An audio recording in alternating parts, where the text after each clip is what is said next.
नमस्कार दोस्तों, स्वागत है आप सभी लोग का आपके अपने YouTube channel live study Allahabad पर। तो दोस्तों, जैसा कि आपको पता है कि प्रत्येक शाम को 7 बजे हम लोग TGT, UP TGT PGT, Jharkhand TGT PGT, assistant professor, LT grade, GIC lecturer और साथ ही साथ यूजीसी नेट के प्रीवियस ईयर क्वेश्चन पेपर को देखते हैं। और इस सेशन में हम लोग ऐसे प्रश्नों का भी समावेश करते हैं जो प्रश्न इन परीक्षाओं के दृष्टिकोण से महत्वपूर्ण है।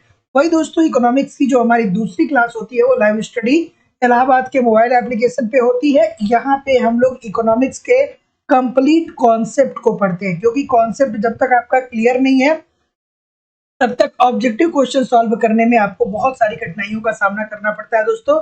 तो लाइव स्टडी इलाहाबाद के मोबाइल एप्लीकेशन पे सिंपल, सटीक और साधारण भाषा में आपको ए टू जेड इकोनॉमिक्स के सारे कॉन्सेप्ट पढ़ाए जा रहे हैं। साथ ही साथ दोस्तों, यहाँ पे इकोनॉमिक्स के आपको सारे नोट्स दिए जा रहे हैं, क्योंकि इकोनॉमिक्स के छात्रों के साथ एक समस्या होती है कि या तो नोट्स मिलते नहीं है, या नोट्स मिल जाते हैं तो इतने कॉम्प्लिकेटेड होते हैं कि समझ में नहीं आते हैं क्या पढ़ना है क्या छोड़ना है। साथ ही साथ दोस्तों, संडे टू संडे आपका यहाँ पे टेस्ट होता है, जिससे आप अपना इवेल्युएशन कर पाएंगे कि आपकी तैयारी कैसी चल रही है आपके एग्जाम के लिए, और आपके एग्जाम में किस प्रकार के प्रश्न पत्र पूछे जाते हैं। करंट भी आपका दोस्तों कवर करा दिया जाएगा और प्रीवियस ईयर क्वेश्चन पेपर भी आपको प्रोवाइड करा दिए जाएंगे। मतलब मेरे द्वारा वो आपको सारे कंटेंट दिए जा रहे हैं जो भी आपके एग्जामिनेशन के दृष्टिकोण से महत्वपूर्ण है। और सबसे बड़ी बात है दोस्तों कि वैलिडिटी आप कोर्स आपकी लाइफ टाइम होने वाली है। इट मीन्स कि अगर जो आप एक बार एडमिशन लेते हैं तो आप हमारे साथ तब तक बने रहेंगे जब तक कि आपका सिलेक्शन नहीं हो जाता है। तो ये तो रही भाई बात यूपी टीजीटी पीजीटी की। वही दूसरा बैच जो है वो झारखंड टीजीटी पीजीटी का है दोस्तों। ये बिल्कुल नया बैच है। यहाँ पे भी वो सारी चीजें दी जा रही हैं, जैसे कि वीडियो लेक्चर दिया जा रहा है, notes, test series, previous year question paper आपका झारखंड स्पेशल भी करा दिया जाएगा। एडमिशन दोस्तों इसके लिए भी ओपन है। नवोदय विद्यालय के लिए भी दोस्तों नया बैच प्रारंभ हो चुका है, तो अगर जो आप ज्वाइन करना चाहते हैं तो ज्वाइन कर सकते हैं। असिस्टेंट प्रोफेसर के लिए दोस्तों आपको टेस्ट सीरीज और 2500 प्रश्नों का 2500 प्रश्नों का एमसीक्यू आपको वीडियो के माध्यम से दिया जा रहा है। तो इसको भी आप लोग अगर चाहेंगे तो ज्वाइन कर सकते हैं। ज्यादा इंक्वायरी के लिए नीचे दिए गए नंबर पे आप कॉल कर सकते हैं। यूजीसी नेट का भी टेस्ट सीरीज तैयार है। तो दोस्तों, कॉन्सेप्ट की क्लास में एडमिशन लेने के लिए आपको 2000 रुपये पेमेंट करने पड़ेंगे इस नंबर पे 9415 863 पे गूगल पे, फोन पे या पेटीएम के माध्यम से आप पेमेंट करेंगे, और इसका स्क्रीनशॉट आपको इसी व्हाट्सएप नंबर पे सेंड करना पड़ेगा। मेरे द्वारा जितनी भी चीजें दी जा रही है दोस्तों, आराम आराम से एप्लीकेशन पे पढ़ते रहिए, यूट्यूब पे प्रैक्टिस करते रहिए, सारी चीजें आपकी क्लियर हो जाएंगी। कहीं भी इधर उधर से कुछ भी कलेक्ट करने की जरूरत नहीं पड़ेगी।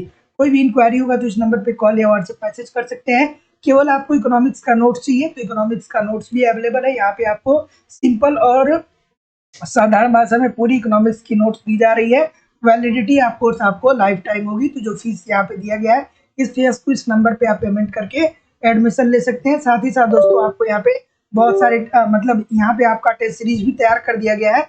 10 टेस्ट पेपर आपको मिलते हैं। 1250 प्रश्नों का यहाँ पे आपको पीडीएफ भी प्रोवाइड किया जाएगा। तो टेस्ट सीरीज ज्वाइन करिए, देखिए आपकी तैयारी कैसी चल रही है और आपके एग्जाम में किस प्रकार के प्रश्न बनते हैं। दोस्तों, अगर जो आपको प्रीवियस ईयर का क्वेश्चन पेपर चाहिए तो वो भी मिल जाएगा वीडियो और पीडीएफ फॉर्म में 2000 से लेकर के 2021 तक का, ठीक है।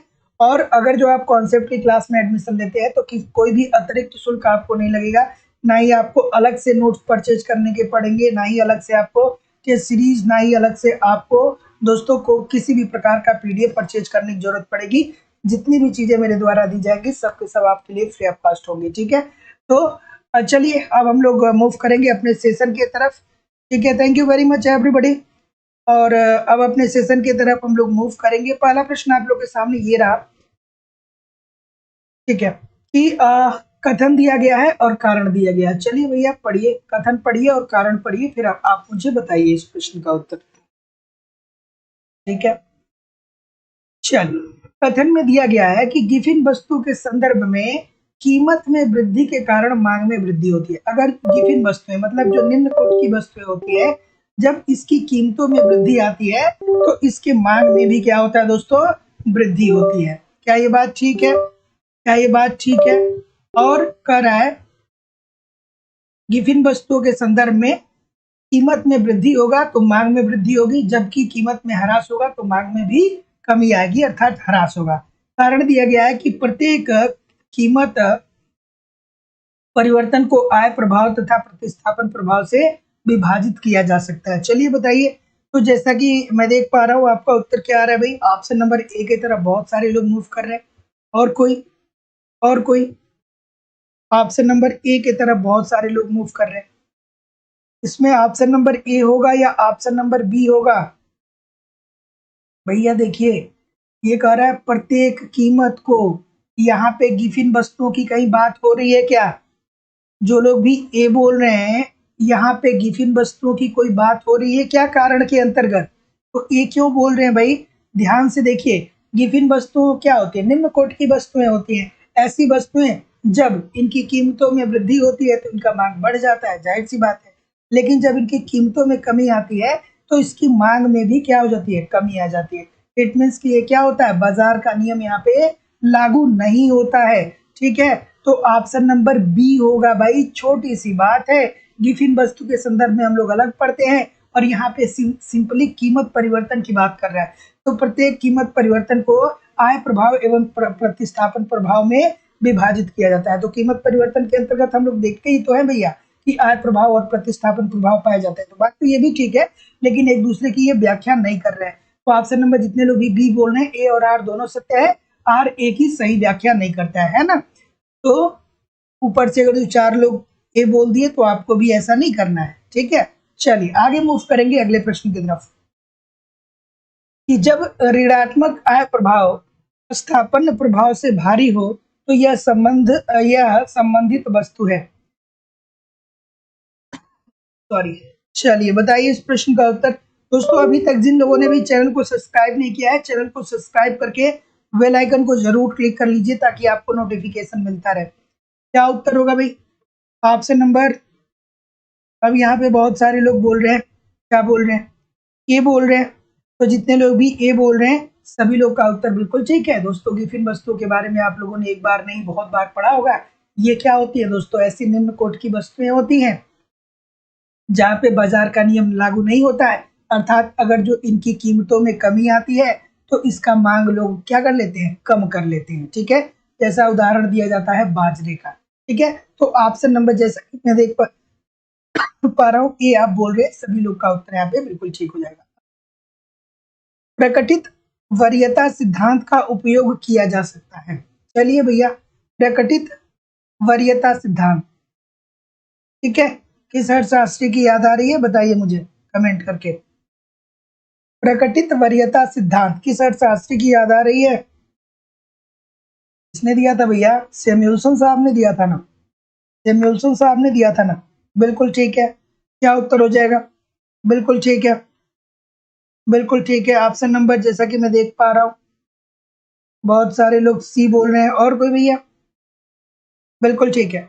तो जितने लोग भी सी की बात कर रहे हैं कि प्रकटित वरीयता सिद्धांत का उपयोग किया जा सकता है, ये किया जाता है दोस्तों मांग के नियम के मूलभूत साध्य अर्थात प्रस्ताव को सिद्ध करने के लिए। तो ऑप्शन नंबर सी होगा ना? तो जितने लोग भी यहाँ पे सी बोल रहे हैं सभी लोग का उत्तर यहाँ पे बिल्कुल ठीक हो जाएगा। क्या याद आना चाहिए कि दो वस्तुओं के संयोग को हम क्या करते हैं? प्रदर्शित करते हैं। एक वस्तु की उपयोगिता जैसे जैसे बढ़ती है दूसरे में क्या आने लगती है? कमी आने लगती है। तो ये क्या है? मांग के नियम के मूलभूत साध्य या प्रस्ताव को सिद्ध करने के लिए option number C according to the question this is the right answer हो जाएगा। बहुत सारे लोग गलत कर रहे हैं। ठीक है, अगला प्रश्न है कि उपभोक्ता व्यवहार के सिद्धांत के किसके संदर्भ में सबसे पहले वाले से प्रारंभ कर निम्नलिखित को कालक्रम में व्यवस्थित करिए। मतलब उपभोक्ता व्यवहार का जो सिद्धांत है, और दोस्तों जो लोग कॉन्सेप्ट की क्लास ज्वाइन किए हैं अब हम लोग इन्हीं टॉपिकों पे चल रहे हैं। ठीक है, इन्हीं टॉपिकों पे अब हम लोग चल रहे हैं, आगे मूव कर रहे हैं, परेशान ना होइएगा। ठीक है, चलिए ऑप्शन नंबर क्या होगा भाई? बिल्कुल ठीक है। तो सबसे पहले तो दोस्तों आपको मार्शल साहब याद आने चाहिए। उपभोक्ता व्यवहार का ये क्या कर रहा है? कह रहा है कि सबसे पहले, मतलब सबसे पहले जो उपभोक्ता व्यवहार के सिद्धांत को दिया उससे लेकर के आपको आगे बढ़ना है। ठीक है, पहले के बाद उनके बाद जो आए। ठीक है, क्या उत्तर होगा भाई? ऑप्शन नंबर बिल्कुल ठीक है, बिल्कुल ठीक है। तो देखिए दोस्तों, उपभोक्ता व्यवहार के सिद्धांत में सबसे जो पहला सिद्धांत देते हैं वो मार्शल साहब देते हैं। कब देते हैं भैया? ये देते हैं 1890 में। मार्शल साहब 1890 में देते हैं। उसके बाद तटस्थता वक्र की बात करें दोस्तों, तो ये किसने दिया था? हिग्स ने दिया था। ठीक है, हिग्स ने दिया था। कब दिया था दोस्तों? ये दिया था 1939 में। ठीक है, सॉरी, उद्घटित वरीयता सिद्धांत की अगर जो सॉरी तटस्थता वक्र, एक सेकेंड रुक जाइए, ये नहीं होगा। 1939 में। ठीक है, उसके बाद दोस्तों अगर जो हम लोग बात करें उद्घटित वरीयता सिद्धांत की बात करें, तो ये कब आता है दोस्तों? 1950 में। ठीक है, 1950 में उद्घटित अधिमान सिद्धांत। किसकी याद आनी चाहिए? सैमुअलसन साहब का। और मांग सिद्धांत का जो संशोधन है दोस्तों, ये सबसे लास्ट में आता है। तो क्या उत्तर हो जाएगा भैया? 4, 3, 2 और 1 कोई दिया है? 3, 4, 1, 2, 1, 2, 1, 4। हाँ, ऑप्शन नंबर डी। तो जितने लोग भी डी देख रहे हैं कर रहे हैं, सभी लोग का उत्तर है दोस्तों बिल्कुल ठीक है। अगला प्रश्न कि मार्शल के मांग वक्र को प्रकटित अधिमान द्वारा प्राप्त किया जा सकता है यदि निम्नलिखित में से किसी एक की उपेक्षा कर दी जाए। किसकी उपेक्षा की जानी चाहिए भैया? बताइए। कि मार्शल के मांग वक्र को प्रकटित अधिमान द्वारा प्राप्त किया जा सकता है यदि निम्न में से किसी एक की उपेक्षा की जाए। किसकी उपेक्षा की जाए? ऑप्शन नंबर क्या आ रहा है भाई? बिल्कुल ठीक है, एक बार सेशन को थोड़ा सा लाइक और शेयर भी जरूर कर दिया करिए। बिल्कुल सही है, क्या उत्तर हो जाएगा? बिल्कुल ठीक है, ऑप्शन नंबर। बहुत सारी गलतियां आ रही है, बहुत सारी गलतियां आ रही है। बिल्कुल ठीक है, बिल्कुल ठीक है, ऑप्शन नंबर सी बोल रहे हैं, कुछ लोग बी बोल रहे हैं, कुछ लोग डी बोल रहे हैं। बहुत सारी गलतियां आ रही है, बहुत सारी गलतियां आ रही है। एक बार आराम से करिए, किसी का भी कॉपी नहीं करना है। आराम से इस प्रश्न का उत्तर करिए, किसी का भी कॉपी नहीं करना है। आराम से इस प्रश्न का उत्तर करिए, क्योंकि किसी का भी उत्तर ठीक आ नहीं रहा है। ठीक है, किसी का भी उत्तर ठीक नहीं आ रहा है। ऑप्शन नंबर क्या हो जाएगा? बिल्कुल ठीक है, बिल्कुल ठीक है, ऑप्शन नंबर। तो अब जाकर के जितने लोग भी बी की बात बोल रहे हैं, आय प्रभाव प्रभाव की बात बोल रहे हैं, सभी लोग का उत्तर यहाँ पे बिल्कुल ठीक हो जाएगा। तो याद रखिएगा दोस्तों कि मार्शल के मांग वक्र को प्रकटित अधिमान द्वारा प्राप्त किया जा सकता है यदि निम्नलिखित में से किसी एक की उपेक्षा की जाए। किसकी उपेक्षा की जाए? आय प्रभाव की अगर जो उपेक्षा कर दी जाए तो मार्शल के मांग वक्र को प्रकटित अधिमान द्वारा प्राप्त किया जा सकता है। Option number B according to the question this is the right answer यहाँ पे हो जाएगा। ठीक है ना? बी ही कर रहे हैं ना? बी कर रहे हैं ना? ठीक है, बिल्कुल। अगला कि अनिश्चित परिणामों के बीच चयन करने वाला एक विवेकपूर्ण उपभोक्ता अपना चयन करेगा। इजी सी बात है। ठीक है, कि अनिश्चित परिणामों के बीच चयन करने वाला एक विवेकपूर्ण उपभोक्ता अपना चयन करेगा। इजी सा प्रश्न है। ठीक, क्या उत्तर होगा? ऑप्शन नंबर बिल्कुल ठीक है, बिल्कुल ठीक है, सी बोल रहे हैं, कुछ लोग बी बोल रहे हैं। बहुत सारी गलतियां हो रही हैं आज, बहुत सारी गलतियां हो रही हैं, बच्चों वाली बात है। अरे भाई, इकोनॉमिक्स में कितनी बार आपने पढ़ा होगा कि एक जो विवेकपूर्ण उपभोक्ता होता है ना, वो अपने उपयोगिता के आधार ही पे तो उपभोग करता है। उसकी जो उपयोगिता होती है उसका उपभोग वो पहले करता है, उससे जो कम उपयोगी होता है उसका बाद में, जो सबसे कम उपयोगी होता है उसका मतलब क्या करता है? वो उपभोग नहीं करता है। एक छोटी सी बात है, प्रश्न बनता है कि ये बताइए कि कौन सी ऐसी मान्यता है जो सभी अर्थशास्त्रियों ने माना है। तो सभी अर्थशास्त्रियों ने ये माना है कि एक जो विवेकपूर्ण उपभोक्ता होता है वो उपयोगिता के आधार पर अपनी उपयोगिता के आधार पे उपभोग करता है। तो ऑप्शन नंबर बी होगा ना? तो फिर गलती क्यों हो रही है भैया? अपेक्षित उपयोगिता के आधार पे। तो option number B according to the question this is the right answer हो जाएगा। आप क्या करते हैं, देखिए कितने सारे लोग गलत कर रहे हैं। क्यों गलत कर रहे हैं? क्यों गलत कर रहे हैं? क्या है इस प्रश्न में? ठीक है, तो अनिश्चित परिणामों के बीच चयन करने वाला एक विवेकपूर्ण उपभोक्ता जो होगा वो हमेशा ही हमेशा पहले अपनी उपयोगिता को देखेगा। आपके पास अगर जो दिन का 200 रुपये, आप दिन का 200 रुपये कमा रहे हैं, तो सबसे पहले आप लंच, डिनर, ब्रेकफास्ट के लिए सोचेंगे। दिन का अगर जो आप 10,000 रुपये कमा रहे हैं, तो फिर आप कार या मोटर बाइक के लिए सोचेंगे, क्योंकि आपकी पहली उपयोगिता जो लंच, डिनर, ब्रेकफास्ट की है वो खत्म हो जाएगी, क्योंकि कम पैसे आप उपभोग करेंगे लेकिन ये कर लेंगे। उसके बाद मतलब जिसकी जितनी आय होगी उसके अनुसार वो अपने उपयोगिता को देखता है और उपभोग करता है। अगला प्रश्न, किस अर्थव्यवस्था में उपभोक्ता को सम्राट कहा जा सकता है? चलिए, ठीक है, बिल्कुल ठीक है, बिल्कुल ठीक है, बिल्कुल ठीक है। क्या उत्तर होगा कि किस अर्थव्यवस्था में उपभोक्ता को सम्राट कहा जाता है? चलिए बताइए इस प्रश्न का उत्तर। क्या उत्तर होगा भाई? इजी सी इजी सी बात है कि नहीं है? इजी सी बात है कि नहीं है? सी बोल रहे हैं सभी लोग, सी वाले सभी लोग हैं, बिल्कुल ठीक है। तो अगर जो आप सी कर रहे हैं तो एब्सोल्युटली ठीक है दोस्तों। ये जो पूंजीवादी प्रणाली होती है, यही तो दोस्तों उपभोक्ता को सम्राट कहा जाता है। Option number C, according to the question, this is the right answer यहाँ पे हो जाएगा। ठीक है, ठीक है सर। लास्ट टाइम बी बताए थे कि ए बताए थे कि सी बताए थे? देखिए, जब तक किसी भी चीज को लेकर के आप 100% सिक्योर ना हो, तब तक आप कुछ ना कहिए, ठीक है। जब तक आप 100% श्योर ना हो, तब तक क्यों कहते हैं ये बात? और मैं आपको कहता हूँ कि अगर जो कोई प्रश्न में आपको समस्या है, स्क्रीनशॉट लेकर के सेंड करिए। बहुत सारे लोग ऐसे हवा में ही बोल देते हैं कि सर ये बताया था, सर वो बताया था। वहाँ छोटा सा कॉन्सेप्ट है, एक बार नहीं, मैंने बार बार उसको बताया। हो सकता है कि जब पहले मैंने बताया हो तो प्रश्न की प्रकृति थोड़ी सी अलग हो।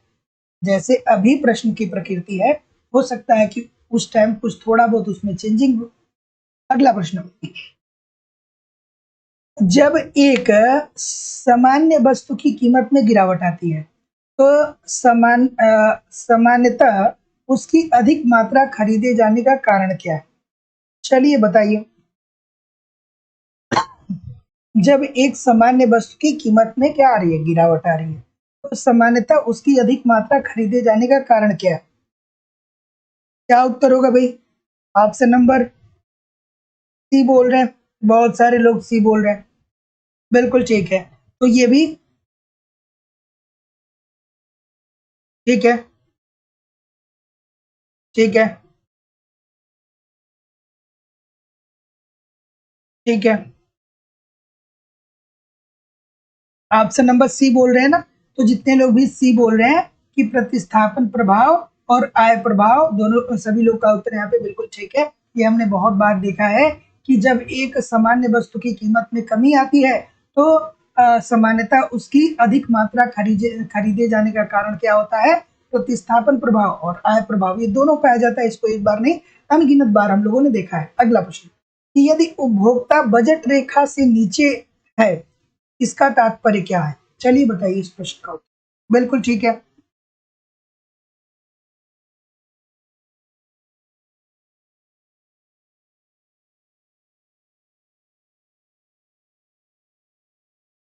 चलिए इस प्रश्न का उत्तर करिए। बिल्कुल ठीक है, कि यदि उपभोक्ता बजट रेखा से नीचे है, तो इसका तात्पर्य क्या होता है? ऑप्शन नंबर सी की तरफ अगेन बहुत सारे लोग जा रहे हैं, सी की तरफ, बिल्कुल ठीक है। ऑप्शन नंबर क्या होगा? ठीक है, बिल्कुल ठीक है, बिल्कुल ठीक है, बिल्कुल। तो जितने लोग भी क्या बोल रहे हैं, सी बोल रहे हैं, सभी लोग का उत्तर यहाँ पे बिल्कुल ठीक है, कि वह अपनी कुल आय खर्च नहीं कर रहा है। ठीक है, तो यदि यदि उपभोक्ता बजट रेखा से नीचे है, तो इसका तात्पर्य ये होता है कि वह अपनी कुल आय क्या कर रहा है? खर्च नहीं कर रहा है। तो याद रखिएगा कि यदि उपभोक्ता बजट रेखा से नीचे है तो इसका तात्पर्य ये होगा कि वो अपनी कुल आय खर्च नहीं कर रहा है। अगला प्रश्न, आय तथा प्रतिस्थापन प्रभाव की व्याख्या के लिए लागत अंतर विधि का प्रयोग किया था। किसने किया था? ठीक है, इस प्रश्न का उत्तर करिए।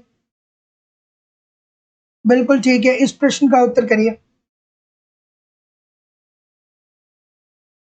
कि आय तथा प्रतिस्थापन प्रभाव की व्याख्या के लिए लागत अंतर विधि का प्रयोग किया गया। लागत अंतर विधि की बात हो रही है यहाँ पे। चलिए, बिल्कुल ठीक है। क्या उत्तर होगा भाई? बिल्कुल ठीक है, ऑप्शन नंबर बी बोल रहे हैं। और कोई? स्लस्ट की तरफ बहुत सारे लोग जा रहे हैं। और कोई? बिल्कुल ठीक है, बिल्कुल बी। तो जितने लोग भी बी बोल रहे हैं सभी लोग का उत्तर यहाँ पे बिल्कुल ठीक हो जाएगा कि लागत अंतर विधि का प्रयोग जो किया गया था वो स्लस्टकी साहब के द्वारा किया गया। Option number B according to the question this is the right answer हो जाएगा। तो याद रखिएगा कि आय का प्रतिस्थापन प्रभाव की व्याख्या के लिए लागत अंतर विधि का प्रयोग स्लस्टकी ने किया था। अगला प्रश्न आपके सामने ये रहा कि आय प्रभाव मांग की मात्रा के उस परिवर्तन को कहा जाता है जो पूर्णतः आय में परिवर्तन के परिणाम स्वरूप उत्पन्न होता है जबकि दोनों वस्तुओं की कीमतें स्थिर रहती हैं। उपरोक्त कथन संबंधित है। किससे संबंधित है? क्या उत्तर होगा? चलिए बताइए। बिल्कुल ठीक है, बिल्कुल ठीक है। अब लागत अंतर विधि मैंने बहुत बार बताया है, अगर जो आपके दिमाग में नहीं आ रहा है तो फिर क्या है? ये मिस्टेक है। एक बार नहीं, मैंने लागत अंतर विधि कई बार बताया। क्या होता है अगर जो आप एक लाइन में बता सके तो जरूर कमेंट करके बताइए। ठीक है, अगला प्रश्न कि आय प्रभाव मांग की मात्रा के उस परिवर्तन को कहा जाता है जो पूर्णतः आय में परिवर्तन के परिणाम स्वरूप उत्पन्न होता है जबकि दोनों वस्तुओं की कीमतें स्थिर रहती हैं। उपरोक्त कथन किससे संबंधित है? तो जैसा कि मैं देख पा रहा हूँ बी बोल रहे हैं। बिल्कुल ठीक है, ठीक है। जितने लोग भी बी बोल रहे हैं सभी लोग का उत्तर ये बिल्कुल ठीक है। ये J.R. हिग्स ने दिया था। ठीक है, option number B according to the question this is the right answer हो जाएगा। आय प्रभाव मांग की मात्रा के उस परिवर्तन को कहा जाता है जो पूर्णतः आय में परिवर्तन के परिणाम स्वरूप उत्पन्न होता है जबकि दोनों वस्तुओं की कीमतें स्थिर रहती हैं। ये हिग्स साहब का कहना है। अगला प्रश्न, चलिए इस प्रश्न का उत्तर करिए, थोड़ा सा आराम से करिएगा। चलिए इस प्रश्न का उत्तर करिए। ठीक है, क्या उत्तर होगा भाई? ऑप्शन नंबर, ठीक है,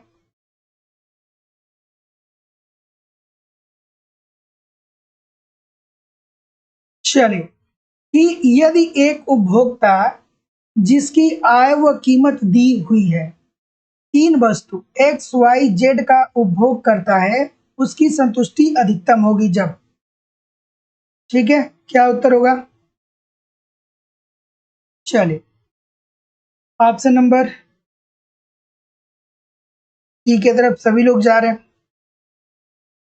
ठीक है, बिल्कुल ठीक है। तो देखिए दोस्तों, कभी कभी दो टर्म दे देता है, कभी एक टर्म देता है, कभी तीन टर्म देता है।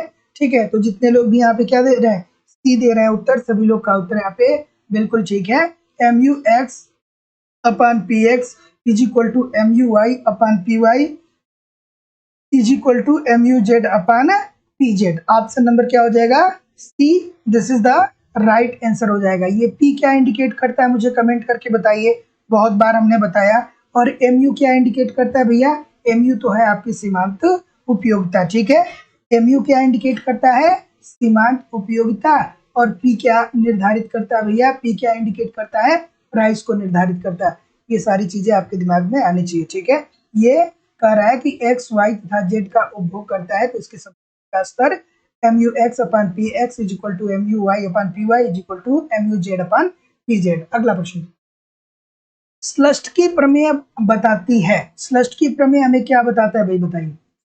स्लस्ट की प्रमेय हमें क्या बताता है? इस प्रश्न का उत्तर करिए। बिल्कुल ठीक। स्लस्ट की प्रमेय बताता है। चलो, ऑप्शन नंबर बिल्कुल ठीक है, बिल्कुल ठीक है।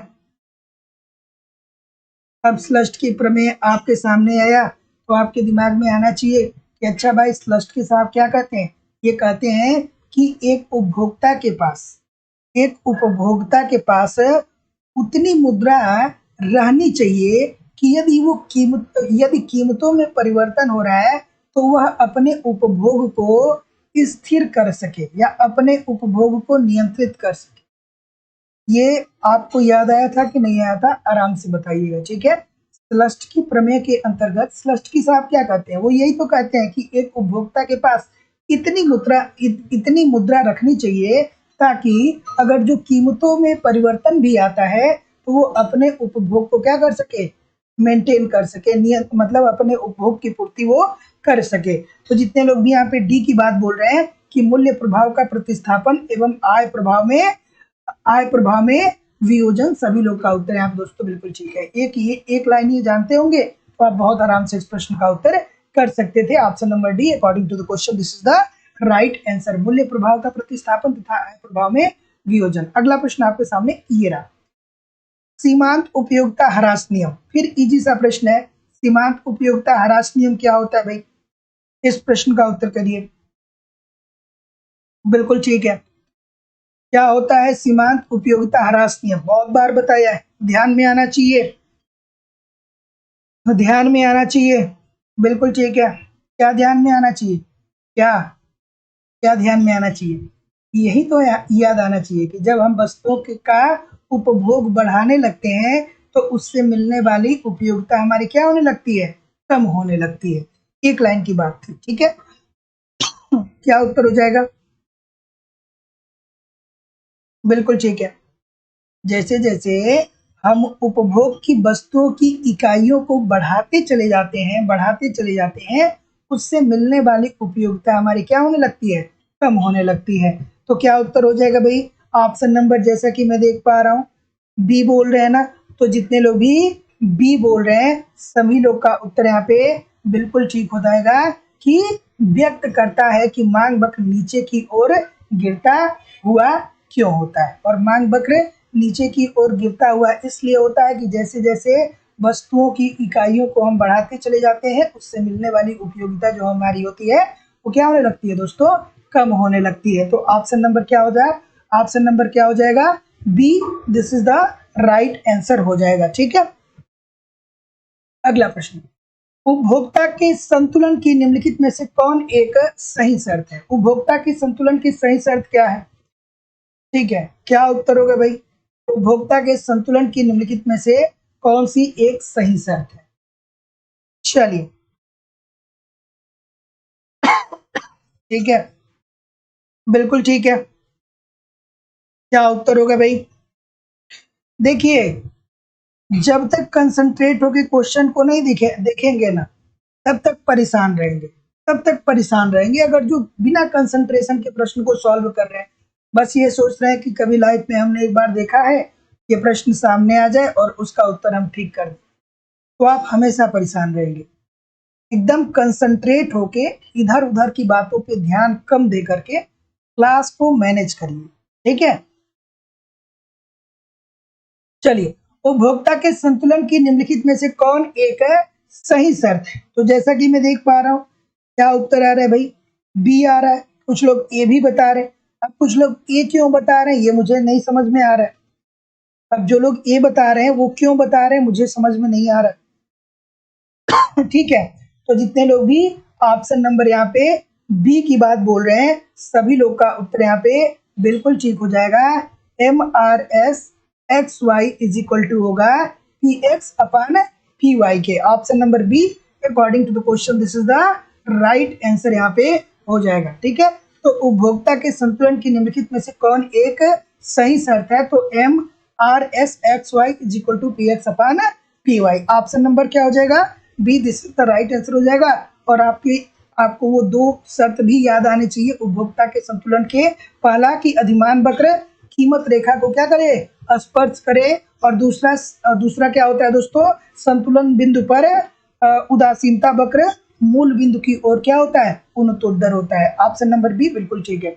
अगला प्रश्न कि जब MUX is equal to PX greater than होगा MUY अपॉन PY के, तब उपभोक्ता को क्रय करना चाहिए। क्या क्रय करना चाहिए भैया, बताइए इस प्रश्न का उत्तर।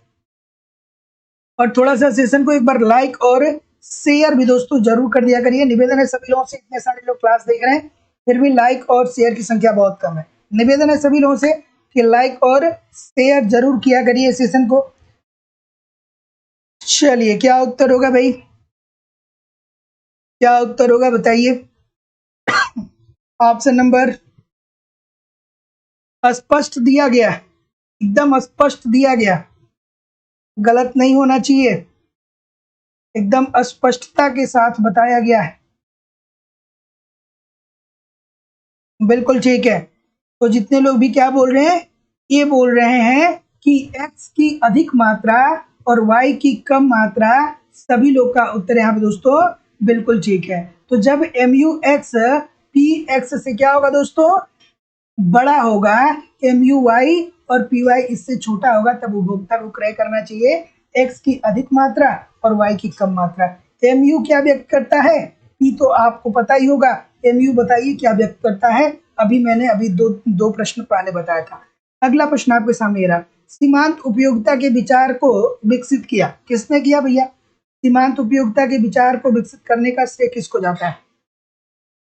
बिल्कुल ठीक है, क्या उत्तर होगा, ऑप्शन नंबर, तो जैसा कि मैं देख पा रहा हूं, क्या बोल रहे हैं भाई, बिल्कुल ठीक है। चलिए बिल्कुल ठीक है। अच्छा आप मुझे एक बात बता दीजिएगा कि सीमांत उपयोगिता का विचार सर्वप्रथम किसने दिया था। दो प्रश्न बनता है कि सीमांत उपयोगिता का विचार सर्वप्रथम किसने दिया था, और सीमांत उपयोगिता के विचार को विकसित करने का श्रेय किसको जाता है।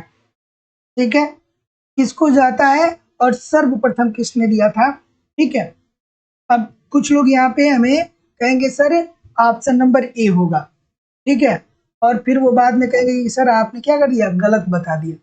तो बात समझिए, सीमांत उपयोगिता का विचार जो है सर्वप्रथम जो दिया गया था वो स्टेनले जेवेंस के द्वारा दिया गया था, ये बात 100% ठीक है। लेकिन इसको विकसित करने का जो श्रेय जाता है वो अल्फ्रेड मार्शल को जाता है। ठीक है, तो ऑप्शन नंबर यहाँ पे क्या हो जाएगा, डी हो जाएगा राइट आंसर। ठीक है, तो सबसे पहले जो दिया था वो जेवेंस ने दिया था, और इसका जो विकास किया वो किसने किया, अल्फ्रेड मार्शल ने। अब देखिए गलतियां यही होती हैं। अब बहुत सारे लोग ऐसे होते हैं जो कहीं से वो पढ़े होंगे कि सीमांत उपयोगिता का विचार किसने दिया, वहां पे उत्तर दिया होगा जेवेंस, अब हमने बता दिया अल्फ्रेड मार्शल, तो अब वो क्या हो गए, इस चक्कर में वो फंस गए। फिर उनको ये बात नहीं समझ में आएगी कि अच्छा सर बता रहे हैं वो ठीक है, कि जो किताब में दिया है वो ठीक है। तो पूरी जानकारी रखिए, आपको सारी चीजें कंफर्म हो जाएंगी। ठीक है, तो option number D according to the question this is the right answer यहाँ पे हो जाएगा। चलिए अगला प्रश्न, तटस्थता वक्र मूल बिंदु की ओर उन्नतोत्तर होता है, ऐसा क्यों होता है भाई, छोटी सी बात है। बिल्कुल ठीक है, बिल्कुल ठीक है कि तटस्थता वक्र मूल बिंदु की ओर उन्नतोत्तर होता है, ऐसा क्यों होता है भाई, ऑप्शन नंबर क्या होगा। तो जैसा कि मैं देख पा रहा हूं, बिल्कुल ठीक है, बिल्कुल ठीक है। चलिए ऑप्शन नंबर क्या आ रहा है भैया, डी के तरफ कुछ लोग जा रहे हैं, और कोई डी के तरफ जा रहे हैं, और कोई भाई डी के अलावा, बिल्कुल ठीक है। तो मुझे नहीं लग रहा है कि कोई इस प्रश्न का उत्तर गलत करेगा। तो तटस्थता वक्र मूल बिंदु की ओर उन्नतोत्तर होता है, ऐसा होता है कि वह वस्तु जिसका परिणाम उपभोक्ता के पास बढ़ रहा है अपेक्षाकृत कम महत्वपूर्ण वो होती है। ठीक है, अभी हम लोगों ने कुछ प्रश्न पहले इसको देखा है बहुत आराम से। अगला, उपभोक्ता संतुलन में होता है जब, अब उपभोक्ता संतुलन की स्थिति में कब होगा भैया बताइए मुझे। उपभोक्ता संतुलन की स्थिति में कब होता है? अच्छा सा प्रश्न है, बहुत बार पूछा गया। देखिए, हम लोग अर्थशास्त्र में बेसिकली पढ़ते हैं, देखिए ध्यान रखिएगा, एक उपभोक्ता का संतुलन पढ़ेंगे और एक उद्योग का संतुलन पढ़ेंगे, ठीक है? ये दो बेसिकली मुख्य रूप से हम लोग पढ़ते हैं, उपभोक्ता का और उद्योग का, ठीक है? या फर्म का संतुलन, ठीक है? उद्योग में फर्म आते हैं तो फर्म कह सकते हैं, ठीक है? चलिए, क्या उत्तर होगा भाई? ऑप्शन नंबर ठीक है, बिल्कुल ठीक है। तो जितने लोग भी क्या बोल रहे हैं, जी बोल रहे हैं कि दी हुई आय और कीमत पर उसको अधिकतम उपयोगिता प्राप्त होता है। बिल्कुल भाई, आप संतुलन की स्थिति में कब होंगे? आप संतुलन की स्थिति में तभी तो होंगे कि जो आपकी आय है और जो वस्तु की कीमत है, उसके मध्य आप ऐसा समन्वय स्थापित करें कि आपको मैक्सिमम सेटिस्फेक्शन मिले, ठीक है? आपको संतुष्टि मिले, तभी तो आप अधिकतम उपयोगिता प्राप्त कर पाएंगे, तभी तो आप संतुलन की स्थिति में रह पाएंगे। तो option number D according to the question this is the right answer हो जाएगा। अगला प्रश्न, यदि, ठीक है,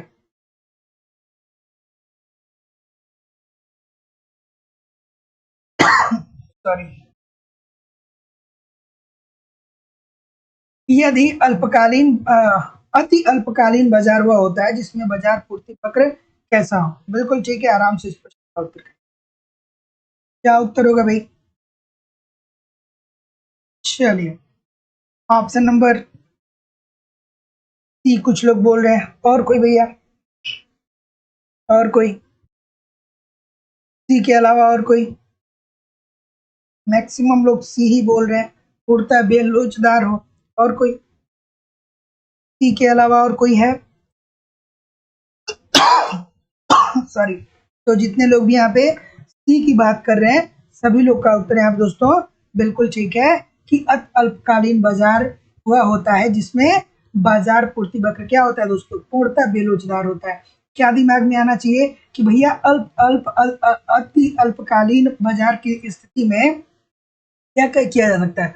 उत्पादन के संसाधनों को हम परिवर्तित करके उत्पादन को बढ़ा नहीं सकते हैं, तो इसलिए जब उसमें कोई परिवर्तन नहीं होगा तो ये क्या होगा दोस्तों? बेलोचदार होगा। छोटी सी बात थी, एक लाइन की। अगला प्रश्न, कि बाजार की वह कौन सी दशा है जिसमें फर्म ही उद्योग होता है? चलिए, इस प्रश्न का उत्तर करिए।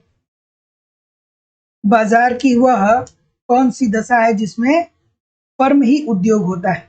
इजी सी बात है, बिल्कुल ठीक है। क्या उत्तर होगा भाई? दोस्तों एक सेकेंड, इस प्रश्न का उत्तर करिए, मैं आ रहा हूं।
चलिए, अब ठीक है, अब ठीक होना चाहिए।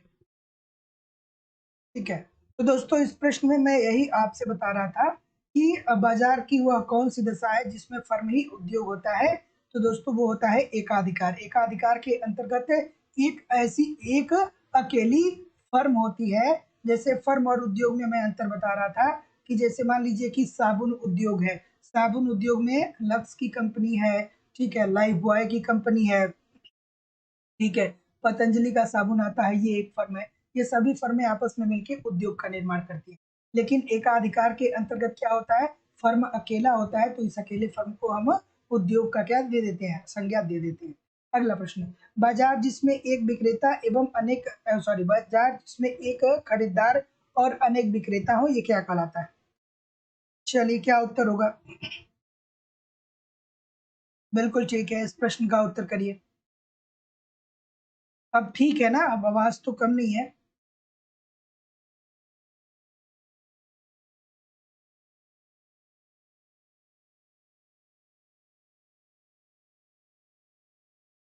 अब ठीक होना चाहिए सब कुछ। चलिए इस प्रश्न का उत्तर करिए। आपसे नंबर क्या बोल रहे हैं, बी बोल रहे हैं। तो जितने लोग भी यहाँ पे बी की बात कर रहे हैं, सभी लोग का उत्तर यहाँ पे बिल्कुल ठीक हो जाएगा। ये होता है दोस्तों क्रेता एकाधिकार। देखिए छोटी सी बात है, बाजार जिसमें एक खरीदार है, खरीदने वाला कौन है, बस एक है, और बेचने वाले कितने हैं, बहुत सारे हैं। तो बहुत सारे बेचने वाले हैं, खरीदने वाला एक ही है। तो जो खरीदने वाला है, जो क्रेता है, उसको क्या करना, ये संपूर्ण आजादी है कि वो किसी भी विक्रेता के पास जाकर के वस्तुओं को खरीद लेगा। तो भैया ऐसी स्थिति में उसे पूर्ण ये अधिकार है, तो उसे हम लोग क्या बोलेंगे, क्रेताधिकार बोलेंगे। अगला प्रश्न, स्वाभाविक एकाधिकार वह एकाधिकार है। स्वाभाविक एकाधिकार से आशय क्या है, चलिए इस प्रश्न का उत्तर करिए। स्वाभाविक एकाधिकार से आशय क्या है? स्वाभाविक एकाधिकार से आशय क्या है? चलिए ठीक है, एप्लीकेशन पे क्लास अपलोड कर दी जाएगी, बिल्कुल परेशान ना हो। देखिए दोस्तों, जिन लोगों ने भी लाइव स्टडी इलाहाबाद के मोबाइल एप्लीकेशन पे झारखंड टीजीटी पीजीटी या यूपी टीजीटी पीजीटी के लिए एडमिशन लिया है, या जो लोग भी एडमिशन लेने वाले हैं, मैं आपसे जिम्मेदारी से कह रहा हूं कि जितनी भी चीजें मेरे द्वारा आपको दी जा रही हैं, बस ईमानदारी से एप्लीकेशन को पढ़ते रहिए। सब कुछ मेरे द्वारा दिया जाएगा, कुछ भी छोड़ा नहीं जाएगा। और यूट्यूब पे प्रैक्टिस करते रहिए। आपको आपके सिलेबस के अनुसार झारखंड टीजीटी पीजीटी का अलग बैच है और यूपी टीजीटी पीजीटी का अलग बैच है। दोनों बैचेस में आपके सिलेबस के अनुसार सारे कॉन्सेप्ट आपको सिंपल सटीक साधारण भाषा में पढ़ाए जा रहे हैं। तो कम से कम 1 घंटे कॉन्सेप्ट पढ़िए। वहाँ पे आपको पूरी इकोनॉमिक्स की नोट्स दी जा रही है, तो कम से कम 40 मिनट इकोनॉमिक्स का नोट्स पढ़िए। टेस्ट सीरीज एक जरूर अटेम्प्ट करिए। वहाँ पे टेस्ट सीरीज जो मैं दे रहा हूँ, एक टेस्ट सीरीज रोज अटेम्प्ट करिए। एक प्रीवियस ईयर का क्वेश्चन पेपर रोज देखिए। इतना आप एप्लीकेशन पे करते रहिए, यूट्यूब पे प्रैक्टिस करते रहिए, सारी चीजें दोस्तों आपकी कवर हो जाएंगी। एडमिशन दोस्तों ओपन है, एडमिशन की फीस केवल और केवल 2,000 रुपये है। तो 2,000 रुपये आपको इस नंबर पे पेमेंट करना होगा, गूगल पे, फोन पे या पेटीएम के माध्यम से, और इसका स्क्रीनशॉट आपको इसी व्हाट्सएप नंबर पे सेंड करना होगा। कोई भी इंक्वायरी होगी तो इस नंबर पे आप मुझे कॉल या व्हाट्सएप मैसेज कर सकते हैं। चलिए बताइए इस प्रश्न का उत्तर क्या होगा। तो जैसा कि मैं देख पा रहा हूँ कि मैक्सिमम लोग डी के तरफ जा रहे हैं, ठीक है। तो जितने लोग भी डी के तरफ जा रहे हैं कि जब उत्पादन बढ़ने के साथ औसत लागत क्या होती है दोस्तों, घटने लगती है, ठीक है। तो स्वाभाविक एकाधिकार वह एकाधिकार है जिसमें जब हम क्या करते हैं, एकाधिकारी जो है वो उत्पादन को बढ़ाता है, तो उत्पादन के बढ़ाने के साथ उसकी औसत औसत लागत में क्या आती है, कमी आने लगती है। Option number D according to the question this is the right answer हो जाएगा। और शायद क्लास आपकी अपलोड है, ठीक है, क्लास अपलोड है। जो लोग कह रहे हैं कि क्लास अपलोड नहीं है, क्लास अपलोड हो चुका है। बट वो लाइव क्लासेस वाला जो सेक्शन है ना, उसमें आपको नहीं देखना है। आपको जो वीडियो वाला सेक्शन है उसमें देखिए। जिस क्लास की आप बात कर रहे हैं, जो कल और परसों एप्लीकेशन पे क्लास हुआ था, वो अपलोड हो चुका है, ठीक है। तो बिल्कुल निश्चिंत रहिए, वीडियो वाले सेक्शन में जरूर देखिएगा। जब उत्पादन लागत शून्य हो तो एकाधिकार में संतुलन उस स्तर पर होगा जहां मांग वक्र की लोच कैसी हो। चलिए बिल्कुल ठीक है। संतुलन की बात कर रहा है भाई, संतुलन की बात कर रहा है तो ये वाला कंडीशन याद आना चाहिए। मैंने बहुत बार बताया है, E इज इक्वल टू 1 का आपको क्या होना चाहिए, कंडीशन पता होना चाहिए। तो जितने लोग भी बी बोल रहे हैं 1 के बराबर हो, सभी लोग का उत्तर यहाँ पे बिल्कुल ठीक है। तो जब उत्पादन लागत शून्य हो तो एकाधिकार में संतुलन उस स्तर पे होगा जहां मांग वक्र की लोच क्या हो, 1 के बराबर होती है। अगला प्रश्न, कीमत विभेदीकरण की शर्त क्या है। अब कीमत विभेदीकरण आपके सामने आ गया तो आपको पता होना चाहिए कि अच्छा सर कीमत विभेदीकरण क्या होता है। अभी एप्लीकेशन पे मैंने कीमत विभेदीकरण के बारे में आपको बहुत सविस्तार से बताया, ठीक है। तो अब भैया बताइए कि कीमत विभेदीकरण की शर्त क्या होती है। कीमत विभेदीकरण क्या होता है कि एक ही उत्पादन लागत की वस्तुओं को अलग अलग बाजारों में अलग अलग मूल्यों पे हम क्या करते हैं, बेचते हैं। जैसे मान लीजिए कि वो हमारी उत्पादन लागत, किसी वस्तु को बनाने की उत्पादन लागत 10 रुपए है आपके बाजार में, ठीक है। जैसे मान लीजिए कि लखनऊ में हम 12 रुपए का बेच रहे हैं, ठीक है। उसके बाद दोस्तों हम गोरखपुर में 15 रुपए का बेच रहे हैं। उसके बाद दोस्तों मान लीजिए कि हम आपके शहर में, जो भी आपका शहर है, वहां पे हम 20 रुपए में बेच रहे हैं। तो एक ही उत्पादन लागत की वस्तुओं को अलग अलग मूल्यों को पर बेचना ही क्या होता है दोस्तों, कीमत विभेदीकरण होता है। चलिए आप बताइए इस प्रश्न का उत्तर मुझे, क्या उत्तर होगा भाई। ऑप्शन नंबर बिल्कुल ठीक है, सी की तरफ बहुत सारे लोग जा रहे हैं, सी के तरफ। भैया कीमत विभेदीकरण के संदर्भ में जो सबसे और महत्वपूर्ण बात, सबसे पहली बात जो होती है वो क्या होती है कि बाजार का पृथक्करण, मतलब अलग अलग बाजार में ये होता है ना, पूर्ति पे नियंत्रण नहीं होता है भैया, पूर्ति पे नियंत्रण नहीं होता है। कीमत विभेदीकरण बेसिकली आपका दोस्तों ये एकाधिकार से संबंधित है, और यहाँ पे पूर्ति पे नियंत्रण थोड़ी होता है, पूर्ति पे नियंत्रण थोड़ी होता है। तो ये तो बाजार का पृथकीकरण हो, यानी अलग अलग बाजार हो, ताकि अलग अलग कीमतों के वस्तुओं को बेचा जा सके। उसके बाद उपभोक्ताओं का विशेष व्यवहार, मतलब उपभोक्ताओं की रुचि, कि अलग अलग बाजार में मांग अलग अलग हो और उनकी रुचि भी अलग अलग हो, तो ऐसी स्थिति में अलग अलग कीमत आप वसूल सकते हैं। और कानूनी स्वीकृति भी होनी चाहिए, ठीक है। तो यहाँ पे क्या होगा उत्तर, यहाँ पे जितने लोग भी क्या बोल रहे हैं, डी बोल रहे हैं, सभी लोग का उत्तर यहाँ पे बिल्कुल ठीक हो जाएगा।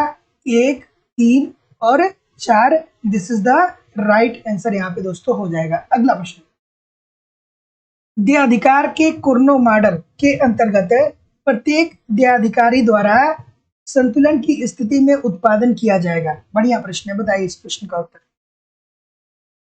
चलिए ठीक है दोस्तों, थोड़ा सा सेशन को लाइक और शेयर जरूर कर दिया करिए, और अब एक नए उत्साह, नए एनर्जी के साथ लग जाइए, क्योंकि एग्जाम अब आपका मान के चलिए कि 80 दिन बचा है। अगर जो अभी से सीरियस हो गए ना, तो पीछे आपने क्या किया ये मैटर नहीं करेगा, लेकिन पीछे आपने बहुत पढ़ाई की, और इस टाइम अगर जो थोड़े से भी क्या हो जाएंगे, थोड़े से भी ढीले हो जाएंगे, मतलब पढ़ाई कम करेंगे, तो सारी मेहनत जो आपकी पहले की थी वो बेकार हो जाएगी। तो सही समय पे सही प्रयास बहुत जरूरी होता है, ठीक है। अगला प्रश्न आपके सामने ये रहा, बताइए इस प्रश्न का उत्तर। ऑप्शन नंबर डी की तरफ बहुत सारे लोग जा रहे हैं, ठीक है। तो जितने लोग भी डी डी बोल रहे हैं कि देयाधिकार के कुर्नो मॉडल के अंतर्गत प्रत्येक देयाधिकारी द्वारा संतुलन की स्थिति में उत्पादन किया जाएगा कुल उत्पादन का 1/3, ठीक है। ये कहते हैं कि देयाधिकार कुर्नो के देयाधिकार मॉडल के अंतर्गत प्रत्येक देयाधिकारी द्वारा संतुलन की स्थिति में उत्पादन किया जाएगा कुल उत्पादन का 1/3, ठीक है। मतलब एक 1/3 करेगा और दूसरा भी 1/3 करेगा, ठीक है। तो ऑप्शन नंबर क्या हो जाएगा, D, this is the right answer हो जाएगा। अगला, अपूर्ण प्रतियोगिता तब होती है जब विक्रेता की वस्तु की मांग वक्र गिरती हुई दशा में होता है। ये बात किसने कही थी बताइए, ये बात किसके द्वारा कहा गया। चलिए ठीक है, कोई दिक्कत नहीं है, बिल्कुल ठीक है। और दोस्तों कृपया करके थोड़ा सा लाइक शेयर किया करिए, और जिन लोगों ने भी अभी तक चैनल को सब्सक्राइब नहीं किया है, आप चैनल को जरूर सब्सक्राइब कर लीजिए, ठीक है। चलिए और बेल आइकन को क्लिक कर लीजिए ताकि आपको नोटिफिकेशन मिलता रहे। क्या उत्तर होगा भाई? ऑप्शन नंबर डी की तरफ बहुत सारे लोग जा रहे हैं। बिल्कुल ठीक है। हाँ, तो मैंने लास्ट वाले क्वेश्चन का उत्तर ऑप्शन नंबर डी ही तो बताया था ना। कुल उत्पादन का 1/3 यही तो बताया था ना। अगला, तो क्या उत्तर हो जाएगा? ऑप्शन नंबर, जैसे कि मैं देख पा रहा हूँ, अगेन डी की तरफ आप लोग जा रहे हैं, लर्नर साहब की तरफ जा रहे हैं। सभी लोग का उत्तर यहाँ पे बिल्कुल ठीक है। तो जो उपरोक्त कथन दिया गया है, ये लर्नर साहब के द्वारा दिया गया है कि अपूर्ण प्रतियोगिता तब होती है जब विक्रेता की वस्तु की मांग वक्र गिरती हुई दशा में होता है। Option number D this is the right answer हो जाएगा। अगला प्रश्न, दीर्घकाल में प्रतिष्ठानों एवं उद्योग का साम्य अवस्था में होने के लिए यह आवश्यक है कि दीर्घकाल में सामान्य मूल्य किसके बराबर हो। बढ़िया सा प्रश्न है, इजी सा प्रश्न है। चलिए बताइए। बिल्कुल ठीक है।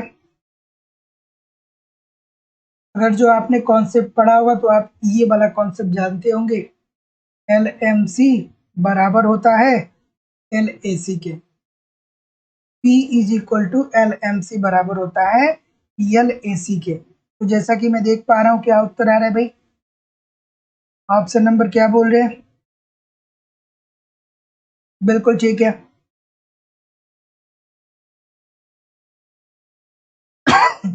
सीमांत लागत और औसत लागत होगा ना। तो देखिए, बहुत सारे लोग गलत कर रहे हैं सी के तरफ। अरे भाई, ये सामान्य मूल्य जो होगा वो मूल्य सीमांत और औसत लागत के बराबर होगा ना।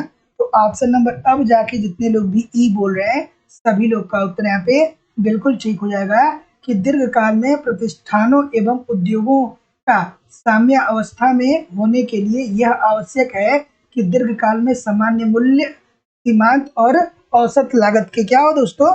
बराबर हो। Option number E according to the question this is the right answer हो जाएगा। अगला प्रश्न, कि किसने दो मांग वक्रों के माध्यम से दीर्घकालीन समूह साम्यावस्था के सिद्धांत को विकसित किया। चलिए बताइए इस प्रश्न का उत्तर। क्या उत्तर होगा भैया? ऑप्शन नंबर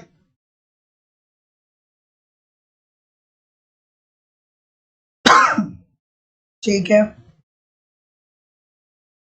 इस प्रश्न का उत्तर करिए। तो जैसा कि मैं देख पा रहा हूँ, क्या बोल रहे हैं भैया? सी बोल रहे हैं बहुत सारे लोग, कुछ लोग ई भी बोल रहे हैं, कुछ लोग सी बोल रहे हैं, कुछ लोग ई बोल रहे हैं। और कोई? और कोई? बिल्कुल ठीक है। बिल्कुल ठीक है। बिल्कुल। तो जितने लोग भी सी की बात बोल रहे हैं सभी लोग का उत्तर बिल्कुल ठीक है। ये चेम्बरलिन ने किया था। ठीक है, option number C according to the question this is the right answer हो जाएगा। तो याद रखिएगा कि किसने दो मांग वक्रों के माध्यम से दीर्घकालिक समूह साम्य अवस्था का सिद्धांत विकसित किया था। तो वो किया था चेम्बरलिन साहब ने। ठीक है, तो याद रखिएगा कि मांग वक्रों के माध्यम से दीर्घकालिक समूह साम्य अवस्था का सिद्धांत चेम्बरलिन ने दिया था। अगला प्रश्न, अल्पाधिकारी बाजारों में प्रायः प्रेक्षित होने वाली मूल्य दृढ़ताओं की व्याख्या करने के लिए गैर दुराभिसंधिपूर्ण मॉडल में ग्रंथित मांग वक्र विश्लेषण किसने प्रस्तुत किया था? इजी सी बात है, बहुत इजी सी बात है। अगर जो कॉन्सेप्ट पता होगा तो आप जानते होंगे। ठीक है, चलिए बिल्कुल ठीक है। बिल्कुल ठीक है।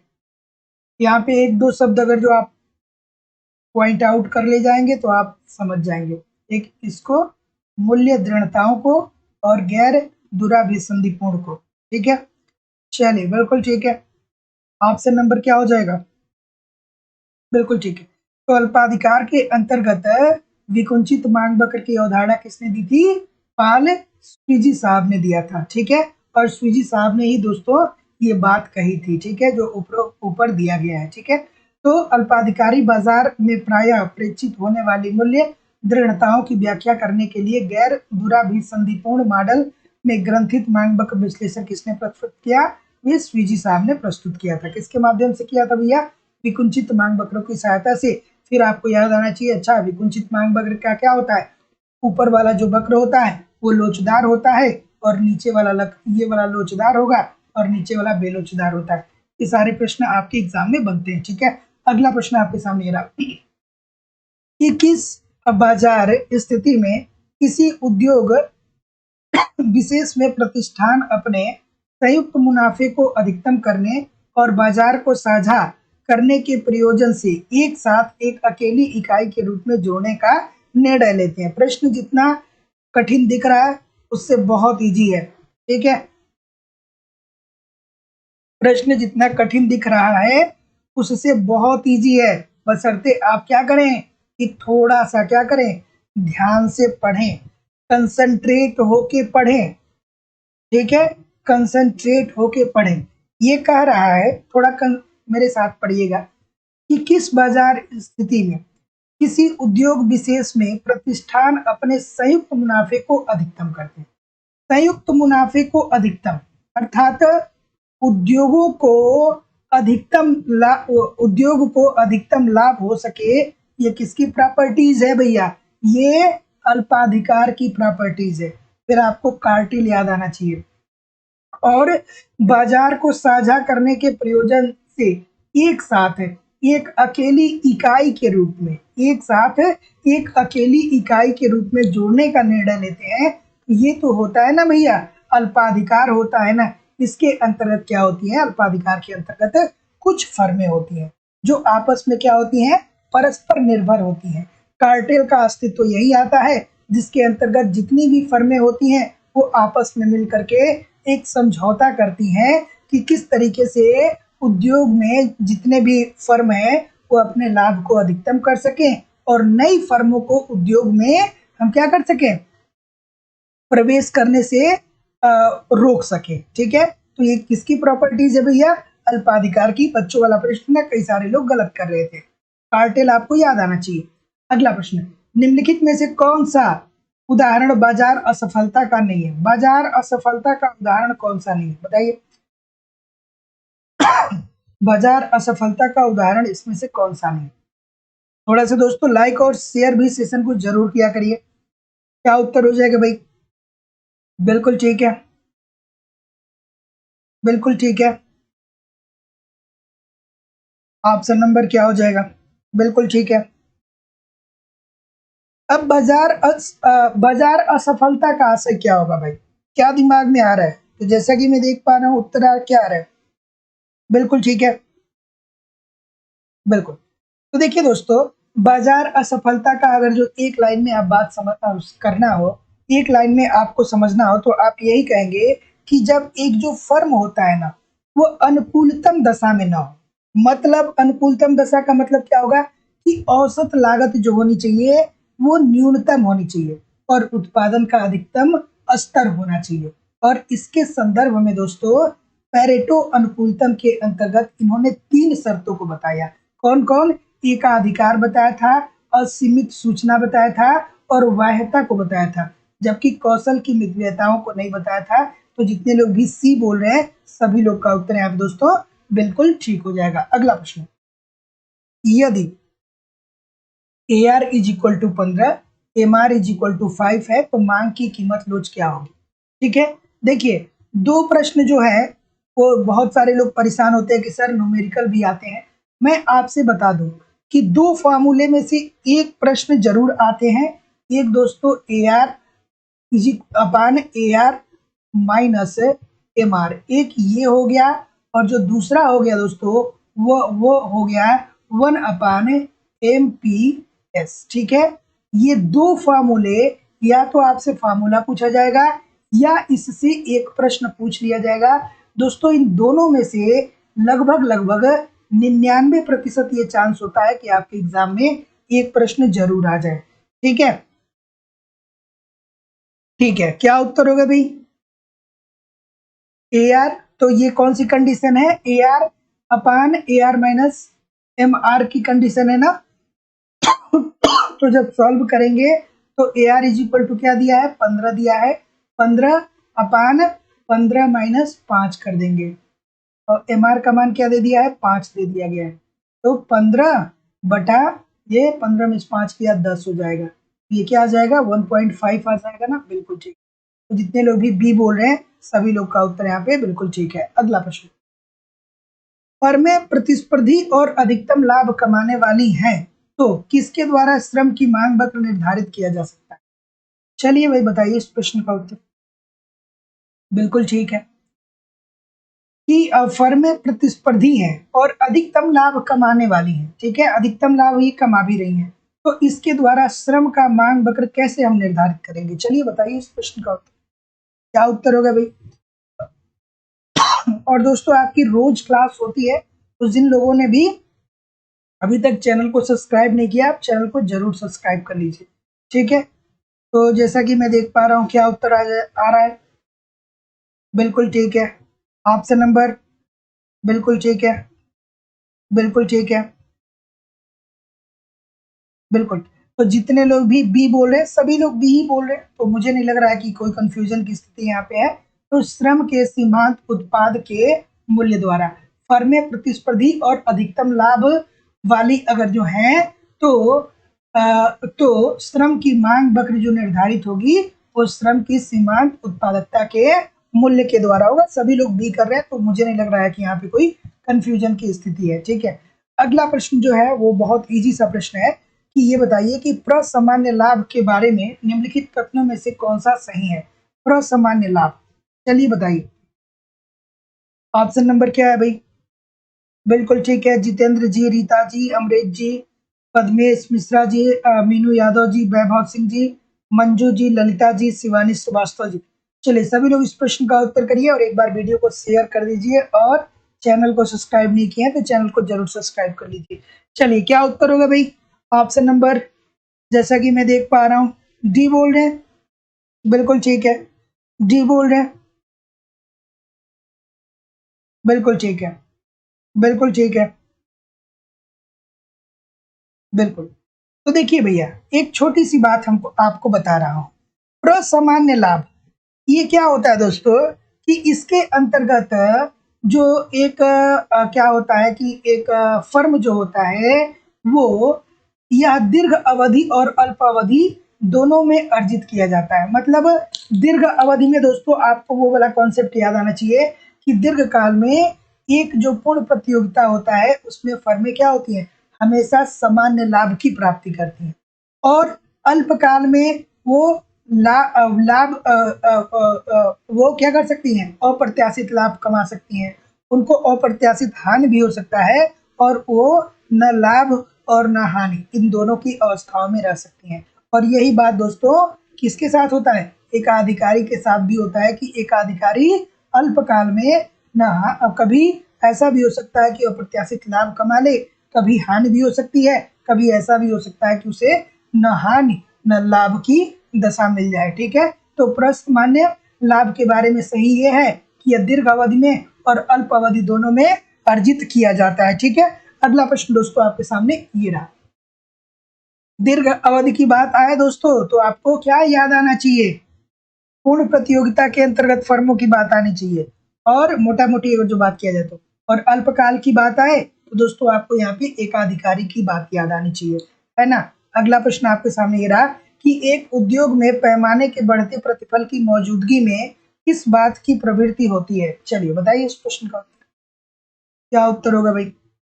ऑप्शन नंबर, ठीक है, बिल्कुल ठीक है, बिल्कुल ठीक है, बिल्कुल ठीक है।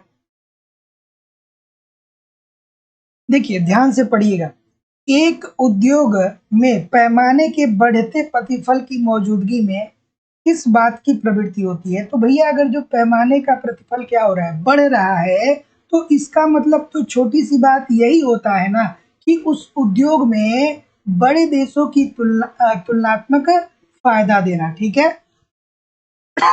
उस उद्योग में बड़े देशों को क्या किया जाता है, तुलनात्मक फायदा दिया जाता है। तो जितने लोग भी ऑप्शन नंबर यहाँ पे बी बोल रहे हैं सभी लोग का उत्तर यहाँ पे बिल्कुल ठीक हो जाएगा। तो याद रखिएगा कि एक उद्योग में पैमाने के बढ़ते प्रतिफल की मौजूदगी किस बात की प्रवृत्ति होती है? तो ये होता है एक उद्योग में बड़े पैमाने को तुलनात्मक फायदा देना। दोस्तों इसीलिए मैं बार बार बोलता हूँ कि कॉन्सेप्ट पढ़ना बहुत जरूरी है। अगर जो आपके कॉन्सेप्ट क्लियर नहीं है तो बहुत सारी समस्याओं का सामना आपको करना पड़ सकता है। अगला प्रश्न आपके सामने रहा कि किसी फर्म के विस्तार पथ के संबंध में निम्नलिखित कथनों पे आप विचार करिए। अगर जो कोई एक फर्म है, कोई एक कंपनी है, उसका विस्तार हो रहा है, तो आपको नीचे दो दो कथन दिए गए हैं, इस पे विचार करके बताना है कि उपरोक्त में से कौन सा सही है। चलिए बताइए, ऑप्शन नंबर क्या होगा भाई? बिल्कुल ठीक है। तो देखिए, फर्म का विस्तार हो रहा है, फर्म का विस्तार होगा तो इससे क्या होगा दोस्तों कि ये उत्पादन के विभिन्न स्तर को बढ़ाने से हेतु न्यूनतम लागत संयोजन को दर्शाता है। हम बार बार इकोनॉमिक्स में ये पढ़ते हैं ना कि एक जो फर्म है, अगर जो वो अपने क्या करे, अपने उत्पादन को बढ़ाने लगे, उत्पादन को बढ़ाती चली जाए, तो एक स्तर तक ऐसी स्थिति में जो उसकी लागत है वो न्यूनतम हो जाती है। मतलब ये द्वितीय चरण की बात कर रहा है दोस्तों, सेकेंड अवस्था की बात कर रहा है। यहीं पे एक जो फर्म होता है ये संतुलन की स्थिति में होता है। ठीक है, संतुलन की स्थिति में होता है जब वो अपने उत्पादन को बढ़ाता चला जाता है और उसकी जो उसकी लागत होती है वो न्यूनतम हो जाती है और उत्पादन का स्तर क्या होता है, अधिकतम होता है। आदान मूल्य स्थिर होते हैं, बात ये भी ठीक है दोस्तों। तो यहाँ पे जो मूल्य होते हैं वो स्थिर होते हैं, बहुत बार हम लोगों ने देखा है। तो जितने लोग भी ए बोल रहे हैं सभी लोग का उत्तर यहाँ पे बिल्कुल ठीक है, ए और बी दोनों सही है। अगला प्रश्न, बेन के प्रवेश निवारण मॉडल में फर्म किस पर प्रीमियम वसूल करती है? चलिए भैया बेन साहब आगे बताइए, इस प्रश्न का उत्तर करिए। बिल्कुल ठीक है, इजी सा प्रश्न है। तो क्या उत्तर होगा भैया? बेन के प्रवेश निवारण मॉडल में फर्म किस पर प्रीमियम वसूल करती है? तो जितने लोग भी ये बोल रहे हैं कि दीर्घावधि प्रतिस्पर्धात्मक कीमत, सभी लोग का उत्तर यहाँ पे दोस्तों बिल्कुल ठीक है। अगले प्रश्न की तरफ मूव करेंगे। अगला प्रश्न ये रहा कि निम्नलिखित में से कौन कार्टेल के लिए सही है? कार्टेल की भूमिका क्या होती है दोस्तों अल्पाधिकार में? और कार्टेल का उदाहरण क्या होता है दोस्तों? ओपेक है उदाहरण कार्टेल का। इसके अंतर्गत क्या होती है कि अल्पाधिकार के अंतर्गत कुछ फर्में आपस में मिलकर क्या करती हैं, कुछ नियम और कानून बनाती हैं और इस नियम कानून को सबको मानना पड़ता है। ठीक है, जिससे कि क्या हो सके, नई फर्मों को उद्योग में प्रवेश करने से रोका जा सके। ठीक है, और अपने लाभ को अर्थात उद्योग के लाभ को अधिकतम किया जा सके। क्या उत्तर आ रहा है भैया? ऑप्शन नंबर सी बोल रहे हैं, और कोई? बिल्कुल ठीक है। देखिए, जितने लोग भी गलत कर रहे हैं वो बस एक बात से गलत कर रहे हैं, क्योंकि कार्टेल जो होता है ना वो अपने लाभ को अधिकतम नहीं करता है, वो पूरे उद्योग के लाभ को अधिकतम करता है। कार्टेल का उद्देश्य होता है कि जो अल्पाधिकार के अंतर्गत जितने भी फर्में हैं, जो भी फर्में हैं, जो कुछ फर्में होती हैं, उन सभी फर्मों के लाभ को अधिकतम किया जाए, न कि अपने लाभ को अधिकतम किया जाए। तो ये तो गलत हो जाएगा। तो जो लोग भी ए के तरफ जा रहे हैं वो गड़बड़ जा रहे हैं। उसके बाद यह उद्योग जिसका प्रतिनिधित्व कार्टेल करता है में कुल उत्पादन के बारे में निर्णय लिया जाता है। बिल्कुल ठीक है, कुल उत्पादन के बारे में निर्णय लिया जाता है। तो ये बातें तो ठीक हो गई। यह कीमत निर्धारित नहीं करता है जिस पर सदस्य अपना उत्पादन बेचते हैं। नहीं भैया, ये कीमतों का निर्धारण करता है, एक न्यूनतम कीमत का निर्धारण करता है जिससे कि उद्योग में जो फर्म है उनके लाभ में वृद्धि भी आए और वो साथ ही साथ क्या कर सके, साथ ही साथ नई फर्मों को उद्योग में आने से रोका भी जा सके। तो जितने लोग भी सी बोल रहे हैं केवल दो, सभी लोग का उत्तर ठीक है। अगला प्रश्न कि उत्पादक संघ अर्थात कार्टेल का उद्देश्य किसे अधिकतम करना है? कार्टेल का उद्देश्य क्या होता है भाई बताइए? फिर वही बात आ गई जो अभी हम लोगों ने देखा था। ठीक है, क्या उत्तर होगा भाई? कार्टेल का उद्देश्य क्या होता है? तो अभी हमने देखा ना कि कार्टेल जो होता है इसका उद्देश्य ये होता है कि उद्योग के लाभ को किस तरीके से अधिकतम किया जाए। Option number B this is the right answer हो जाएगा। अगला, कोई फर्म इष्टतम आकार की होगी जबकि इष्टतम आकार के बारे में हम लोगों ने बहुत बार पढ़ा। एक फर्म जो है वो इष्टतम आकार की कब होगी? ठीक है, बिल्कुल ठीक है। ऑप्शन नंबर क्या होगा भैया? देखिए, फर्म इष्टतम आकार की तब होती है जब उसकी औसत लागत क्या हो, न्यूनतम हो, और उत्पादन का स्तर अधिकतम हो, और यहीं पे फर्म जो होता है वो संतुलन की स्थिति को प्राप्त करता है। तो ऑप्शन नंबर क्या हो जाएगा, बी। जितने लोग भी बोल रहे हैं सभी लोग का उत्तर यहाँ पे बिल्कुल ठीक हो जाएगा। औसत लागत न्यूनतम हो उसे ही दोस्तों हम क्या बोलेंगे, फर्म का इष्टतम आकार बोलेंगे। अगला, कि निम्नलिखित में से किस बाजार स्थिति या स्वरूपों में फर्म अपने लाभ का महत्वमीकरण कर पाते हैं। चलिए, अच्छा सा प्रश्न है, थोड़ा आराम से करिएगा। बिल्कुल ठीक है, ठीक है। बहुत सारे लोग कहेंगे सर कार्टेल होगा, कितने लोग कार्टेल के साथ सहमत हैं। चलिए, इस प्रश्न का उत्तर करिए। ठीक है, ध्यान से पढ़ने की जरूरत है, ध्यान से नहीं पढ़ेंगे फिर गड़बड़ हो जाएगा। देखिए, बी बहुत सारे लोग बोल रहे हैं, बहुत सारे लोग बोल रहे हैं। यार, इस प्रश्न में क्या रखा है कि इतनी सारी गलतियां हो रही है, दिमाग कहाँ है? इसमें गलत होना चाहिए क्या, इस प्रश्न में गलत होना चाहिए क्या? ध्यान से पढ़िए, देखिए कितना छोटा सा बात है कि निम्नलिखित में से किस बाजार स्थिति या स्वरूप में फर्म अपने लाभ का अधिकतमी कर पाते हैं। जो फर्म होता है वो केवल और केवल अपने लाभ, मतलब एक इकाई की बात हो रही है, किसी एक फर्म की बात हो रही है, तो भैया अपने लाभ को तो अधिकतम एकाधिकारात्मक प्रतिस्पर्धा के अंतर्गत ही तो होता है ना, एकाधिकार में ही तो होता है ना। तो ऑप्शन नंबर डी होगा। देखिए कितने सारे लोग गलत कर रहे हैं, क्यों गलत कर रहे हैं भाई? कार्टेल के अंतर्गत, कार्टेल जो होता है ये उद्योगों के लाभ को अधिकतम करता है, न कि अपने लाभ को अधिकतम करता है। एक फर्म जो अपने लाभ को अधिकतम करता है भैया वो एकाधिकारवादी प्रतिस्पर्धा है। ठीक है, क्योंकि अकेला उत्पादक होता है, वो सोचता है कि भैया हमें अपने लाभ को अधिकतम करना है, छोटी सी बात। अगला प्रश्न, कि परिसीमन कीमत का तात्पर्य, परिसीमन कीमत का क्या तात्पर्य है बताइए। परिसीमन कीमत से आशय क्या है आपको बेसिकली बताना है। परिसीमन कीमत का तात्पर्य क्या है, बहुत बार ये प्रश्न आपके एग्जाम में पूछा गया। क्या उत्तर हो जाएगा भाई? बिल्कुल ठीक है, छोटी सी बात है, बिल्कुल ठीक है, बिल्कुल ठीक है। ऑप्शन नंबर, बिल्कुल ठीक है। तो देखिए क्या होता है, परिसीमन कीमत का तात्पर्य क्या होता है कि जब कोई उद्योग क्या करे कि अपने फर्मों, जो उद्योग है, अगर जो मान लीजिए कि कोई उद्योग है, जैसे हम बात करें दोस्तों साबुन उद्योग का, ठीक है, ध्यान से देखिएगा, आज के बाद कभी गलत न करिएगा। जैसे साबुन उद्योग की बात करें तो साबुन उद्योग जो है इसमें लाइफ बॉय है, इसमें दोस्तों लक्स है, इसमें क्या है पतंजलि का साबुन आता है दोस्तों, इसमें दोस्तों पेयर्स का साबुन आता है, और भी बहुत सारी कंपनियां होती हैं। तो ये बेसिकली 10-10 रुपए में क्या करती हैं, साबुन को बेचती हैं। ऐसा क्यों करती हैं? ऐसा इसलिए करती हैं कि वो अपने लाभ के दर को बहुत कम रखती हैं, कि हमको बहुत कम लाभ मिले कोई दिक्कत नहीं है।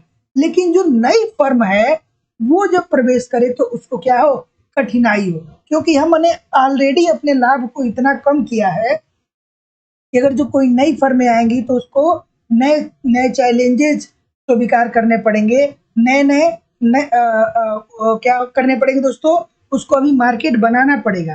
तो ऐसी स्थिति में उसको अगर जो ठीक लाभ नहीं मिलेगा तो वो उद्योग से बाहर चला जाएगा। तो छोटी सी बात है कि परिसीमन कीमत का तात्पर्य होता है वह कीमत जो नई फर्मों का प्रवेश रोकती है, मतलब जो उद्योग होता है वो कीमत इस तरीके से इतना कम निर्धारित करता है ताकि अगर जो उस उद्योग में कोई नई फर्म एंट्री करे तो उस नई फर्म को क्या हो, बहुत सारी परेशानियों का सामना करना पड़े। अगला प्रश्न आपके सामने ये रहा, इस प्रश्न का उत्तर करिए कि अनाज का मूल्य इसलिए अधिक नहीं है कि लगान दिया जाता है, बल्कि लगान इसलिए दिया जाता है कि अनाज का मूल्य अधिक है। अब ये बच्चों वाला प्रश्न आ गया, किसने कहा था भाई ये बात किसने कहा था? तो जैसा कि मैं देख पा रहा हूं, आप बोलेंगे क्या, ऑप्शन नंबर ए बोलेंगे, बिल्कुल ठीक हो जाएगा। ठीक है, एक दो बात और याद आनी चाहिए कि रिकार्डो साहब ने क्या इसी संदर्भ में कहा था कि भूमि जो है वो भगवान के द्वारा दिया गया, ये क्या है, निःशुल्क उपहार है किसको? मनुष्य को। तो जितने लोग भी ये बोल रहे हैं सभी लोग का उत्तर यहाँ पे बिल्कुल ठीक हो जाएगा कि अनाज का मूल्य इसलिए नहीं दिया जाता है कि लगान दिया जाता है, बल्कि लगान इसलिए दिया जाता है कि अनाज का मूल्य अधिक है। ये बात स्टेटमेंट रिकार्डो साहब का है। अगला प्रश्न है कि भूमि ही उत्पादन का एकमात्र साधन है जिसकी पूर्ति कैसी होती है? फिर से ये रिकार्डो साहब ही आ गए। भूमि ही उत्पादन का एकमात्र साधन है। रिकार्डो साहब क्या कहते हैं?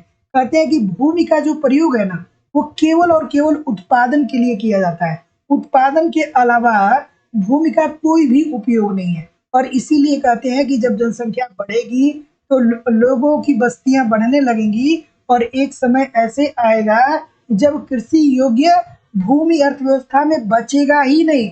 और जब कृषि योग्य भूमि बचेगा ही नहीं, उत्पादन होगा ही नहीं, तो अर्थव्यवस्था क्या होगी? स्थिर अवस्था में पहुंच जाएगी। तो ये भी प्रश्न आता है कि ये बताए कि किसने भविष्यवाणी की है कि एक दिन अर्थव्यवस्था स्थिर अवस्था में पहुंच जाएगी? तो ये डेविड रिकार्डो के द्वारा ही कहा गया। तो जितने लोग भी ऑप्शन नंबर क्या बोल रहे हैं? सी बोल रहे हैं कि पूर्तियां बेरोजगार होती है, सभी लोग का उत्तर बिल्कुल ठीक है।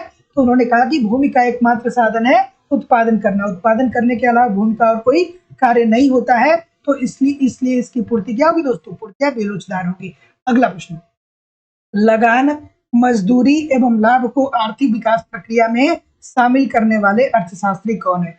और दोस्तों देखिए, अगर जो आप यूपी टीजीटी पीजीटी का एग्जाम देने जा रहे हैं या झारखंड टीजीटी पीजीटी का एग्जाम देने जा रहे हैं तो आपके सिलेबस के अनुसार लाइव स्टडी इलाहाबाद के मोबाइल एप्लीकेशन पे A to Z इकोनॉमिक्स के कॉन्सेप्ट पढ़ाए जा रहे हैं। कॉन्सेप्ट पढ़ना अर्थात थियरी पढ़ना बहुत जरूरी है। अगर जो आप थियरी पढ़ते रहेंगे फिर प्रैक्टिस करते रहेंगे तो आपको कोई समस्या नहीं होगी। एप्लीकेशन पे A to Z आपको कॉन्सेप्ट पढ़ाए जा रहे हैं, साथ ही साथ आपको इकोनॉमिक्स के नोट्स भी दिए जा रहे हैं ताकि आप रिवीजन कर सके।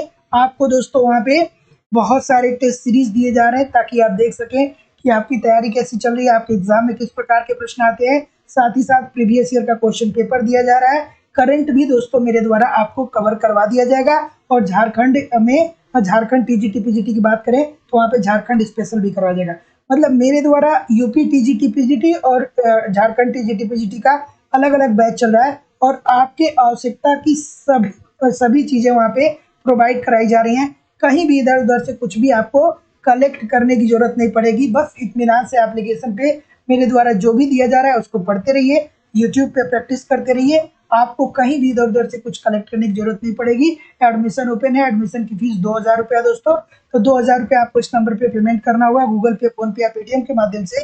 और इसका स्क्रीनशॉट आपको इसी व्हाट्सएप नंबर पे सेंड करना होगा। कोई भी इंक्वायरी होगी तो इस नंबर पे आप मुझे कॉल या व्हाट्सएप मैसेज कर सकते हैं। तो जितने लोग भी रिकार्डो साहब की बात कर रहे हैं सभी लोग का उत्तर यहाँ पे बिल्कुल ठीक है।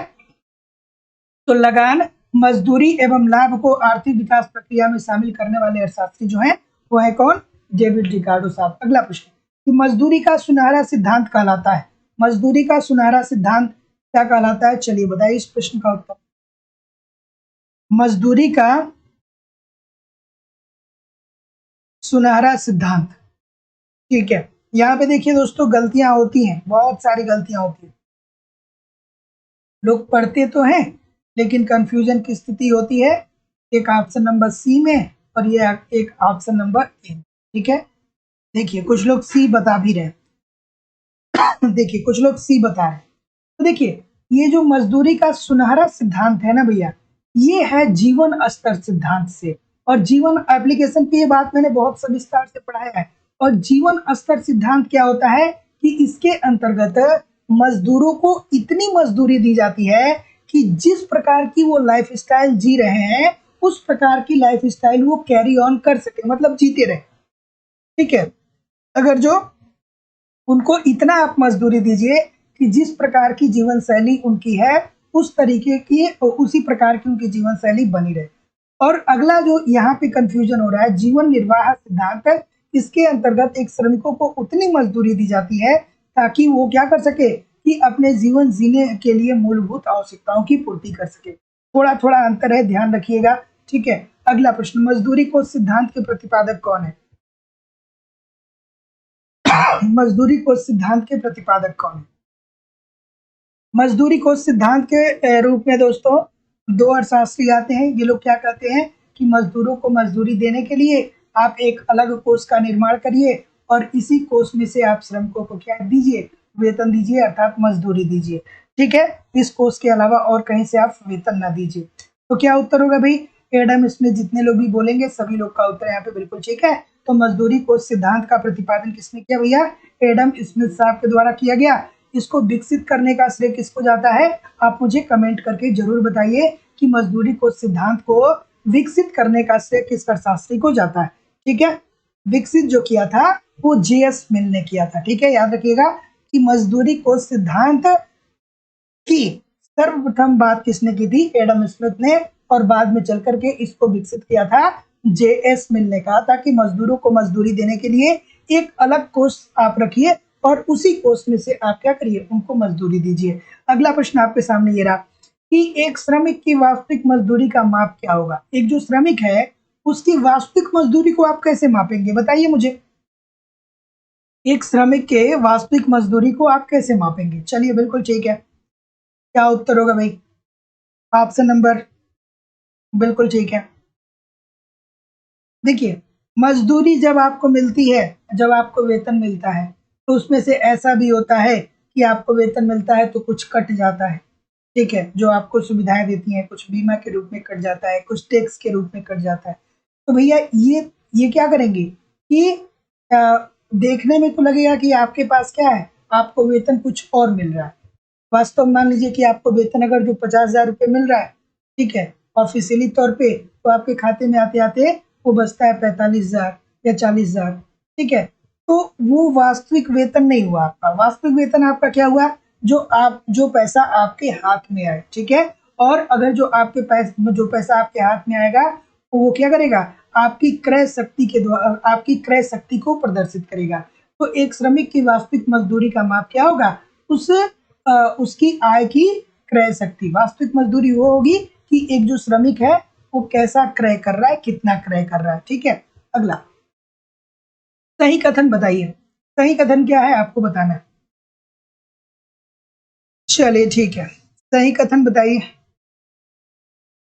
और दोस्तों कृपया करके एक लाइक और एक शेयर जरूर कर दिया करिए। इतने सारे लोग क्लास देखते हैं फिर भी लाइक और शेयर कम रहती है। चलिए भाई बताइए कि सही कथन क्या है, क्या उत्तर होगा भाई? ऑप्शन नंबर बिल्कुल ठीक है। एक ही तरफ बहुत सारे लोग जा रहे हैं, और कोई बिल्कुल ठीक जा रहे हैं कि देखिए, वितरण का जो आधुनिक सिद्धांत दिया था वो किसने दिया था दोस्तों? विक्सेल साहब के द्वारा दिया गया था। ठीक है, याद रखिएगा, ये प्रश्न पूछता है कि वितरण का आधुनिक सिद्धांत किसके द्वारा दिया गया? विक्सेल साहब के द्वारा दिया गया। और यह सिद्धांत जो है ये मांग व पूर्ति का सिद्धांत है। तो option number A this is the right answer हो जाएगा। अगला, लगान के प्रतिष्ठित सिद्धांत के अनुसार, अब लगान का प्रतिष्ठित सिद्धांत कौन है भैया? रिकार्डो साहब की बात हो रही है। ठीक है, चलिए, तो रिकार्डो साहब क्या कहते हैं? ठीक है, चलिए, कि लगान का प्रतिष्ठित सिद्धांत के अनुसार कौन सी बातें ठीक है? बिल्कुल ठीक है। क्या उत्तर, क्या उत्तर होगा भाई? बिल्कुल ठीक है। ऑप्शन नंबर बिल्कुल ठीक है। क्या उत्तर होगा? जी बोल रहे हैं, बिल्कुल ठीक है। तो भैया रिकार्डो साहब क्या कहते हैं कि भूमि जो होती है वो अलग अलग प्रकार की होती है। कुछ भूमि कम उर्वरक होती है, कुछ भूमि ज्यादा उर्वरक होती है। जो भूमि ज्यादा उर्वरक होती है वो ज्यादा लगान देती है, जो भूमि कम उर्वरक होती है वो कम लगान देती है। लगान सीमांत भूमि और उसके ऊपर प्राप्त किया जाता है। लगान किस पे पाया जाता है, प्राप्त किया जाता है? सीमांत भूमि। और सीमांत भूमि कैसी भूमि होती है? उर्वरक भूमि। ठीक है, ये उर्वरक होती है। और अधिसीमांत भूमि ऐसी भूमि होती है जिसपे लगान नहीं प्राप्त किया जाता है। मतलब अधिसीमांत भूमि उर्वरक नहीं होती है, इस बात को ध्यान रखिएगा। ठीक है, और भूमि की अलग अलग उर्वरकता होती है, जैसा कि मैंने आपको बता ही दिया। अगला, निम्नलिखित में से कौन सा मस्ग्रेव और थीन के कर प्रगतिशीलता के मान को सही रूप में दर्शाता है? जहां पे जीए जो है वो कर पश्चात गिनी गुणांक है, और जीबी जो है ये कर पूर्व गिनी गुणांक है। चलिए इस प्रश्न का उत्तर करिए। ठीक है, चलिए, अच्छा सा प्रश्न है, कई बार पूछा जा चुका है। ठीक है, क्या उत्तर हो जाएगा? बिल्कुल ठीक है। ऑप्शन नंबर क्या होगा भाई? कुल उत्पादन में वृद्धि अपान कुल उत्पादन में वृद्धि से कर में जो वृद्धि होता है उसी के बीच के अनुपात की ये बात करते हैं। तो जितने लोग भी यहाँ पे एक ही बात कर रहे हैं सभी लोग का उत्तर यहाँ पे बिल्कुल ठीक है। m is equal to 1 minus G A upon 1 minus G B. Option number क्या हो जाएगा दोस्तों? ये this is the right answer यहाँ पे हो जाएगा। अगले प्रश्न में, कोई आयकर प्रगतिशील होता है यदि। अब प्रगतिशील में क्या होता है दोस्तों कि जैसे जैसे आपकी आय बढ़ती है वैसे वैसे आपके कर का अनुपात भी बढ़ जाता है। प्रतिगामी में क्या होता है, जैसे जैसे आपकी आय बढ़ती है वैसे वैसे कर का अनुपात कम होता है। अधोगामी में क्या होता है कि जैसे जैसे आपकी आय बढ़ती है कर भी बढ़ता है, लेकिन एक बिंदु पे जाने के बाद आपकी आय तेजी से बढ़ जाती है लेकिन कर क्या होता है उस अनुपात में कम होता है।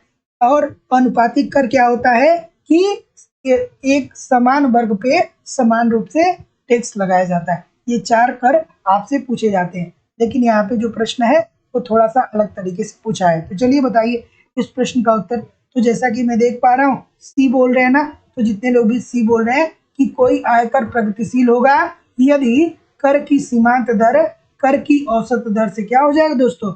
अधिक हो जाए। ऑप्शन नंबर सी बिल्कुल राइट है। अगला प्रश्न है कि अप्रत्यक्ष करों को प्रतिगामी क्यों कहा जाता है? जो अप्रत्यक्ष कर होते हैं उसे हम प्रतिगामी क्यों कहते हैं भैया? क्यों कहते हैं? क्यों कहते हैं बताइए? छोटी सी बात। प्रतिगामी का मतलब क्या होता है? क्या होता है कि यहाँ पे सर्टेन नहीं होता है कि अमीर अपनी आय के अनुसार टैक्स देगा या गरीब अपनी आय के अनुसार टैक्स देगा। ठीक है, चलिए ऑप्शन नंबर क्या होगा भाई? तो जैसा कि मैं देख पा रहा हूँ बिल्कुल ठीक है, बिल्कुल ठीक है, सीधी सी बात है भाई। ये अप्रत्यक्ष कर क्या होता है दोस्तों? अप्रत्यक्ष कर जैसे मान लीजिए कि आप क्या खरीदते हैं, आप अमूल का दूध खरीदते हैं। ठीक है, अमूल के दूध अमूल का आप क्या खरीदते हैं दोस्तों? दूध खरीदते हैं। तो मान लीजिए कि 1 लीटर आप परचेज कर रहे हैं तो आपको लगभग लगभग कितना देना पड़ रहा है? 70 रुपए देना पड़ रहा है। ठीक है, तो ऐसी स्थिति में सरकार इस पे क्या लेती है? टैक्स भी लेती है। तो भैया 1 लीटर का दूध जो बहुत ज्यादा अमीर है वो भी खरीदेगा, जो गरीब है वो भी खरीदेगा, लेकिन टैक्स तो भैया दोनों पे क्या हो रहा है? समान रूप से लागू हो रहा है। तो यहाँ पे व्यक्ति के आय के आधार पे टैक्स नहीं लिया जा रहा है। ठीक है, तो जितने लोग भी डी बोल रहे हैं कि ये सभी आय समूहों के लिए समान दर पर प्रभारित किए जाते हैं। अगला प्रश्न, कर का वैधानिक करापात किससे संबंधित है? चलिए बताइए, कर का वैधानिक करापात किससे संबंधित है? अच्छा सा प्रश्न। कर का वैधानिक करापात किससे संबंधित है? बबीता जी करें सर अगला टेस्ट।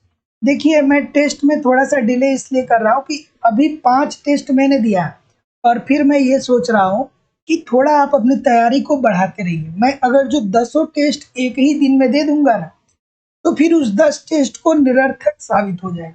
बहुत सारे लोग 1-2 दिन में 20-20 मिनट 25-25 मिनट में एक टेस्ट को अटेम्प्ट करके उस 10 टेस्ट को खत्म कर देंगे और फिर उनकी अनिच्छा उत्पन्न हो जाएगी टेस्ट देने में। इसलिए मैं थोड़ा सा गैप बीच में दे रहा हूँ ताकि आप अपनी तैयारी भी करते रहिए। वो 5 टेस्ट दिए हैं, आप उसको देखिए कि उसमें से किस कहाँ कहाँ से प्रश्न आ रहे हैं, कि कौन से सेक्शन के प्रश्न आपको नहीं समझ में आ रहे हैं, उसके कॉन्सेप्ट को थोड़ा सा पढ़िए। फिर अगला जब टेस्ट आएगा तो जहां पहले गलती हुई थी उस गलती को नहीं दोहराना है। टेस्ट बेसिकली इसीलिए होता है कि आप अपना इवेल्युएशन करिए कि आप कितना ठीक कर रहे हैं, और अगर जो गलती हो रही है तो किस सेक्शन में गलत हो रहा है, किस यूनिट में गलत हो रहा है, उस यूनिट को पढ़िए। और फिर जब अगला टेस्ट आए तो उसमें देखिए कि जो आपने पढ़ा है उससे गलतियों में सुधार होना चाहिए। ठीक है, तो टेस्ट का मतलब ये होता है। बाकी मैं चाहूँ तो टेस्ट तो आपको एक ही दिन में पूरा 10 पेपर दे दूँ, लेकिन मेरा उद्देश्य ये है कि थोड़ा थोड़ा गैप करके दिया जाए। आप अभी 5 टेस्ट दिया गया है ना, तो उसमें थोड़ा अपना इवेल्युएशन करिए कि कहाँ पे गलतियां हो रही हैं, उसको थोड़ा सा प्रिपेयर करिए, फिर अगला टेस्ट भी मिल जाएगा। ठीक है, बिल्कुल। चलिए इस प्रश्न का उत्तर करिए कि कर का वैधानिक करापात किससे संबंधित है? तो जैसा कि मैं देख पा रहा हूँ कि आपका उत्तर क्या आ रहा है भाई? ऑप्शन नंबर ए बोल रहे हैं, ठीक बोल रहे हैं कि व्यक्ति जो कर का भुगतान करने के लिए कानूनी तौर पे क्या होता है दोस्तों, उत्तरदायी होता है। तो ऑप्शन नंबर क्या हो जाएगा, ये this is the right answer हो जाएगा। तो कर का वैधानिक करापात किससे संबंधित है, तो व्यक्ति जो कर का भुगतान करने के लिए कानूनी तौर पे क्या होता है दोस्तों, उत्तरदायी होता है। अगला प्रश्न, कि सामान्यतः आयकर किस सिद्धांत पे आधारित होता है, आयकर किस सिद्धांत पे आधारित होता है भैया बताइए, आयकर किस सिद्धांत पे आधारित होता है। बिल्कुल ठीक है, आयकर मतलब जो आपकी आय होती है उस पे जो टैक्स लगता है। ठीक है, क्या उत्तर होगा भाई, बिल्कुल ठीक है। ऑप्शन नंबर क्या होगा, बी बोल रहे हैं, बी बोल रहे हैं, बी बोल रहे हैं, बिल्कुल। तो जितने लोग भी बी बोल रहे हैं भैया बिल्कुल ठीक है, कर दिया क्षमता का सिद्धांत। ठीक है, मतलब आपकी जैसी आय हो रही है, आपकी आय ज्यादा है, इट मीन्स कि आपका कर देने की क्षमता आपके पास ज्यादा है। आपकी आय कम है तो इट मीन्स कि कर देने की क्षमता आपके पास क्या है, कम है। तो जितने लोग भी बी बोल रहे हैं सभी लोग का उत्तर यहाँ पे बिल्कुल ठीक हो जाएगा। झारखंड पीजीटी का टेस्ट कब मिलेगा, झारखंड पीजीटी का एक टेस्ट हो गया है। ठीक है, अगला टेस्ट जल्दी मिलने वाला है। ठीक है, एक टेस्ट हो गया है, अगला टेस्ट भी जल्दी मिलेगा। पर चलिए अगला प्रश्न, कि निम्नलिखित में से कौन भारत में विदेशी मुद्रा रिजर्व का हिस्सा नहीं बनता है। चलिए बताइए इस प्रश्न का उत्तर। और देखिए दोस्तों, आपका 25 तारीख से फॉर्म, जो लोग भी झारखंड से जुड़े हैं वो आपका 25 तारीख से फॉर्म स्टार्ट हो रहा है। तो आपसे यही हमारी गुजारिश रहेगी, विनती रहेगी कि जल्दी से जल्दी फॉर्म को सबमिट कर लीजिएगा। ठीक है, नहीं तो बाद में सर्वर चलता नहीं है और बहुत सारी गलतियां होती हैं, बहुत सारे लोग लास्ट टाइम पे फॉर्म भरने जाते हैं। तो आप जल्दी से जल्दी अपने फॉर्म को सबमिट कर लीजिएगा। और झारखंड से जो लोग भी हैं, एक सुनहरा मौका है आपके पास, लगभग लगभग आपके पास 185 सीट है। और सबसे बड़ी बात यह है कि केवल और केवल वही लोग फॉर्म भरेंगे जो झारखंड से हैं, और झारखंड से हैं, और झारखंड बोर्ड से उन्होंने हाई स्कूल पास किया है। और 185 पोस्ट, और सोचिए इकोनॉमिक्स में इतना सीट है, तो इकोनॉमिक्स में कहाँ बहुत बच्चे होते हैं। ठीक है, अगर जो 150 में से दोस्तों, कोई पहले से प्रेडिक्शन करना उचित नहीं है, लेकिन अगर जो 150 क्वेश्चन में से आप लोग 150 में से 110 से 130 के बीच में चले गए ना, तो सिलेक्शन बहुत आराम से मिल जाएगा। ठीक है, क्योंकि यूपी के जैसे मुझे नहीं लगता है कि वहां पे कंपटीशन आपको मिलेगा, खास करके इकोनॉमिक्स में। तो दोस्तों बहुत बहुत बहुत मजेदार मौका है झारखंड के लिए, और आप हमारे साथ लग जाइए, मेहनत करिए, मैं सब कुछ कवर करा दूंगा। ठीक है, इस प्रश्न का उत्तर करिए। ठीक है, चलिए, नहीं यूपी वाले अप्लाई नहीं कर सकते, यूपी वाले अप्लाई नहीं कर सकते हैं, जो लोग झारखंड से हैं केवल और केवल वही अप्लाई कर सकते हैं। ठीक है, तो क्या उत्तर होगा भाई इसका, ऑप्शन नंबर क्या हो जाएगा। तो जितने लोग भी डी बोल रहे हैं कि बैंकों और कारपोरेट निकायों द्वारा भारित विदेशी मुद्रा एवं प्रतिभूतियां, option number D this is the right answer हो जाएगा। कि भारत में विदेशी मुद्रा रिजर्व का हिस्सा कौन सा नहीं है, हिस्सा होता है किसका, स्वर्ण का होता है, एसडीआर का होता है, विदेशी परिसंपत्तियां होती हैं, लेकिन ये कारपोरेट निकायों द्वारा धारित विदेशी मुद्रा एवं प्रतिभूतियां नहीं होती है। ठीक है, तो जो लोग भी झारखंड से है ना भैया, आप बस एक लाइन की बात समझ लीजिए कि ये बहुत सुनहरा मौका है। इकोनॉमिक्स के छात्र 185 सीट, ठीक है, झारखंड बोर्ड से पास होना। ठीक है, बहुत बहुत कंपटीशन नहीं होगा, बशर्ते ईमानदारी से। और खास करके इंडियन इकोनॉमी को ऐसे पढ़िए ना कि जैसे लगे कि भैया इंडियन इकोनॉमी कभी आपसे कोई एक भी प्रश्न गलत ना हो। अभी मैं जो बैच स्टार्ट किया हूँ, अभी इंडियन इकोनॉमी नहीं पढ़ा रहा हूँ, अभी आपका क्या बोलते हैं दोस्तों कि व्यष्टि समष्टि के टॉपिक को हम लोग देख रहे हैं। लेकिन जब इंडियन इकोनॉमी आप पढ़ने लगेंगे ना, तो आपको लगेगा कि भैया कुछ भी नहीं है, उस सिलेबस में कुछ भी नहीं है, बहुत आराम से आप पढ़ सकते हैं। ठीक है, क्या उत्तर होगा, तो ऑप्शन नंबर जैसा कि मैं देख पा रहा हूँ, मांग जमा, सभी लोग का उत्तर यहाँ पे दोस्तों बिल्कुल ठीक हो जाएगा। तो देखिए M1 के अंतर्गत दोस्तों हम लोग चलन में जो मुद्रा होती है उसको शामिल करते हैं, बैंकों के पास जो लोगों की मांग जमा होती है उसको शामिल करते हैं, और RBI की अन्य जमाओं को शामिल किया जाता है। तो इसमें मांग जमा दिया है, तो ऑप्शन नंबर बी बिल्कुल ठीक हो जाएगा। अगला, मुद्रा वादियों के अनुसार मुद्रा फलन के लिए मांग होता है। चलिए, अच्छा सा प्रश्न है, बिल्कुल ठीक है कि मुद्रा वादियों के अनुसार मुद्रा फलन के लिए मांग होती है। कैसी होती है भाई, इस प्रश्न का उत्तर करिए। और जितने लोग भी झारखंड से हैं और जो यूपी का हमारा टीजीटी पीजीटी का बैच ज्वाइन किए, वो उनके लिए फ्री ऑफ कॉस्ट में आपको झारखंड टीजीटी पीजीटी के बैच में मैं ऐड कर रहा हूँ। तो जिन लोगों ने यूपी टीजीटी पीजीटी में पहले से एडमिशन लिया है और वो झारखंड वाले बैच में ऐड नहीं है, वो आप मुझे इस व्हाट्सएप नंबर पे मैसेज कर दीजिएगा, ठीक है, मैं आपको वहाँ पे ऐड कर दूंगा। उसके लिए कोई भी अतिरिक्त शुल्क आपसे नहीं लिया जाएगा, ठीक है। तो जो लोग झारखंड से हैं उनके लिए स्पेशल ऑफर है कि आप यूपी टीजीटी पीजीटी का भी पूरा सिलेबस पढ़िए और झारखंड टीजीटी पीजीटी का भी पूरा सिलेबस पढ़िए, ठीक है। अगला प्रश्न, क्या उत्तर होगा भाई? ऑप्शन नंबर, जैसा कि मैं देख पा रहा हूँ, ए बोल रहे हैं ना, तो जितने लोग भी ए बोल रहे हैं सभी लोग का उत्तर बिल्कुल ठीक है। इन्होंने स्थिर और ब्याज को लोचहीन माना था, ठीक है। मुद्रावादियों के अनुसार मुद्रा फलन के लिए मांग जो होती है वो स्थिर होती है और ब्याज जो होती है वो लोचहीन होती है। मतलब क्या होती है दोस्तों,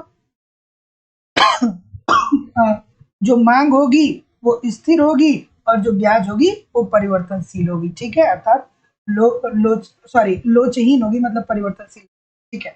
अगला, निम्नलिखित तरल परिसंपत्तियों पर विचार करिए। चलिए भैया विचार करके बताइए, ठीक है, बिल्कुल ठीक है,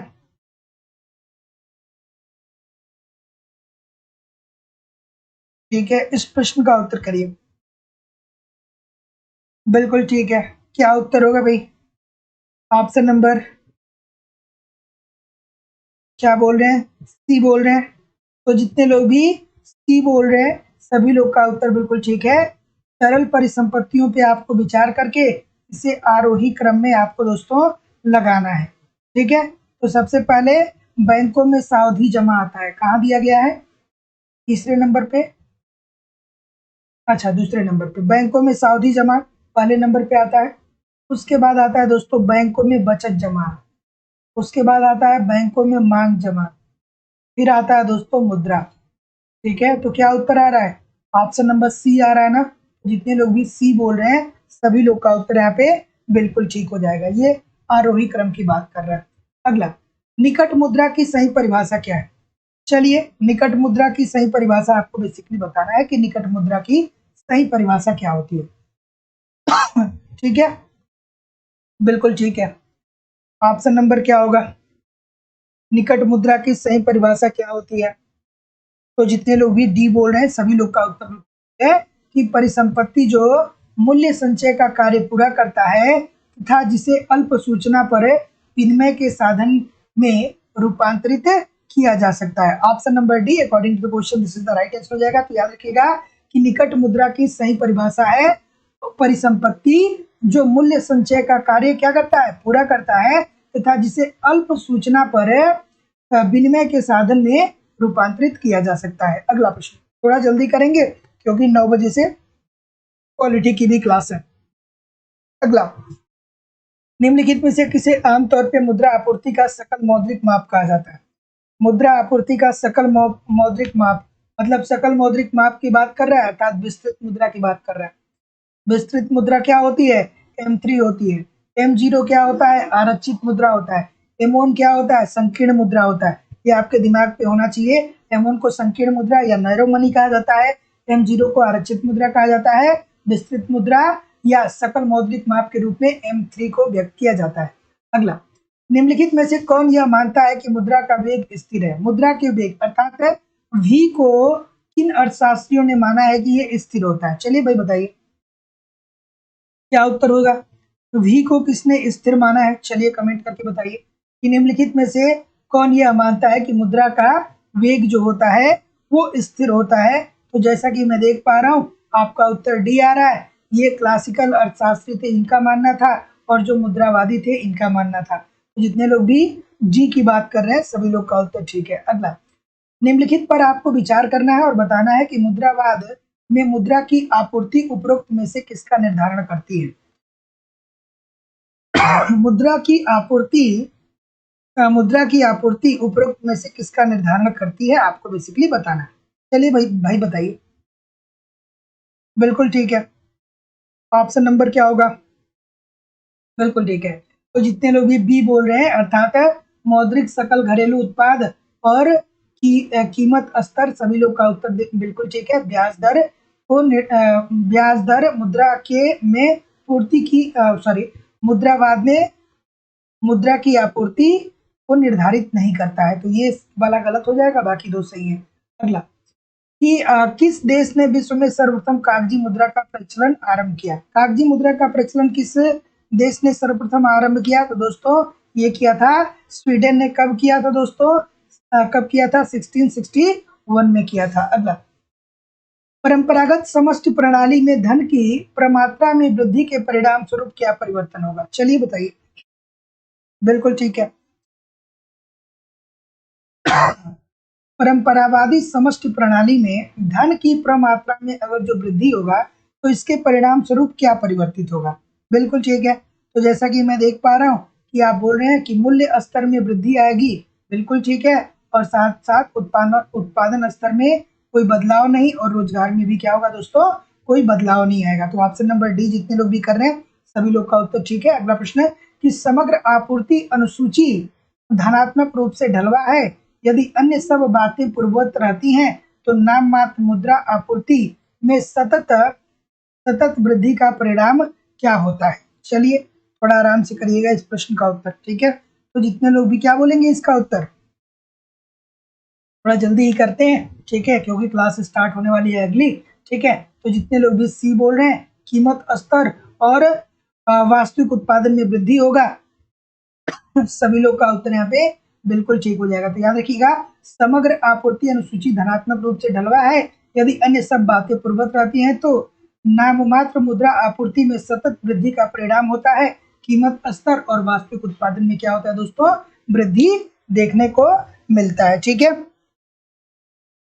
बिल्कुल ठीक है। बिल्कुल ठीक है। बिल्कुल ठीक है। Option number C this is the right answer हो जाएगा। अगला प्रश्न है कि मौद्रिक दृष्टिकोण के अनुसार राष्ट्र की करेंसी का पुनर्मूल्यांकन क्या करेगा? बिल्कुल ठीक है।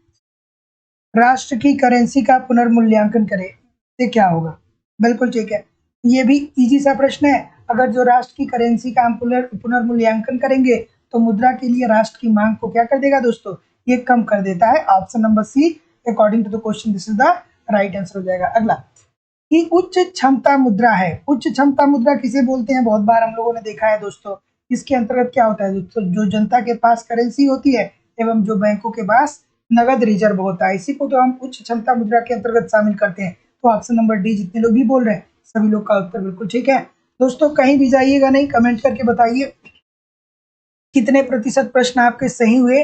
और दोस्तों लाइव स्टडी इलाहाबाद के मोबाइल एप्लीकेशन पे अगर जो आप झारखंड टीजीटी पीजीटी या यूपी टीजीटी पीजीटी या एनबीएस अर्थात नवोदय विद्यालय शिक्षक की तैयारी कर रहे हैं तो आपके सिलेबस के अनुसार अलग अलग बैचेस पढ़ाए जा रहे हैं। यूपी टीजीटी पीजीटी में आपको पूरा यूपी टीजीटी पीजीटी का सिलेबस मिलेगा, झारखंड टीजीटी पीजीटी में आपको झारखंड का पूरा सिलेबस मिलेगा, और नवोदय विद्यालय के लिए आपको नवोदय विद्यालय का सिलेबस मिलेगा। आपको यहाँ पे दोस्तों ये मेरी जिम्मेदारी है कि आप जिस भी एग्जाम की तैयारी कर रहे हैं सारे कंटेंट को मेरे द्वारा दिया जाएगा, कुछ भी इधर उधर से आपको कलेक्ट करने की जरूरत नहीं पड़ेगी दोस्तों।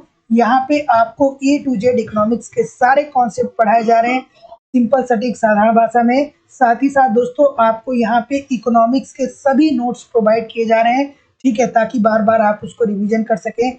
टेस्ट सीरीज दिया जा रहा है जिससे आप टेस्ट दीजिए, अपना इवेल्युएशन करिए कि आपके एग्जाम में किस प्रकार के प्रश्न बनते हैं और आपकी तैयारी कैसी चल रही है। और साथ ही साथ दोस्तों आपको प्रीवियस ईयर क्वेश्चन पेपर और आपका करंट भी कवर करा दिया जाएगा। मतलब मेरे द्वारा सब कुछ आपको दिया जा रहा है, कहीं भी कुछ भी दोस्तों आपको इधर-उधर से कलेक्ट करने की ज़रूरत नहीं है। और देखिए दोस्तों, ये भी होता है कि बहुत सारे लोग पढ़ते तो बहुत ज़्यादा हैं, लेकिन बेहतर कंटेंट ना होने की वजह से वो असफल हो जाते हैं।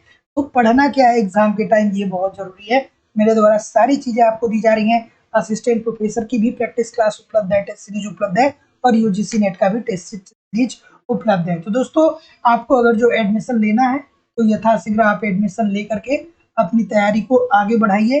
ठीक है, आपको 2000 रुपये पेमेंट करने पड़ेंगे दोस्तों। एडमिशन ओपन है इस नंबर पे 9415 863 873 पे, गूगल पे, फोन पे या पेटीएम के माध्यम से आप पेमेंट करेंगे और इसका स्क्रीनशॉट आपको इसी व्हाट्सएप नंबर पे सेंड करना होगा।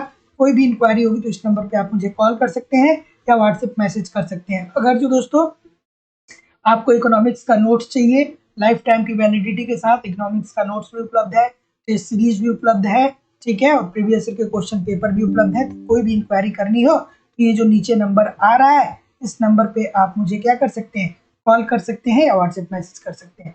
ठीक है, thank you very much everybody.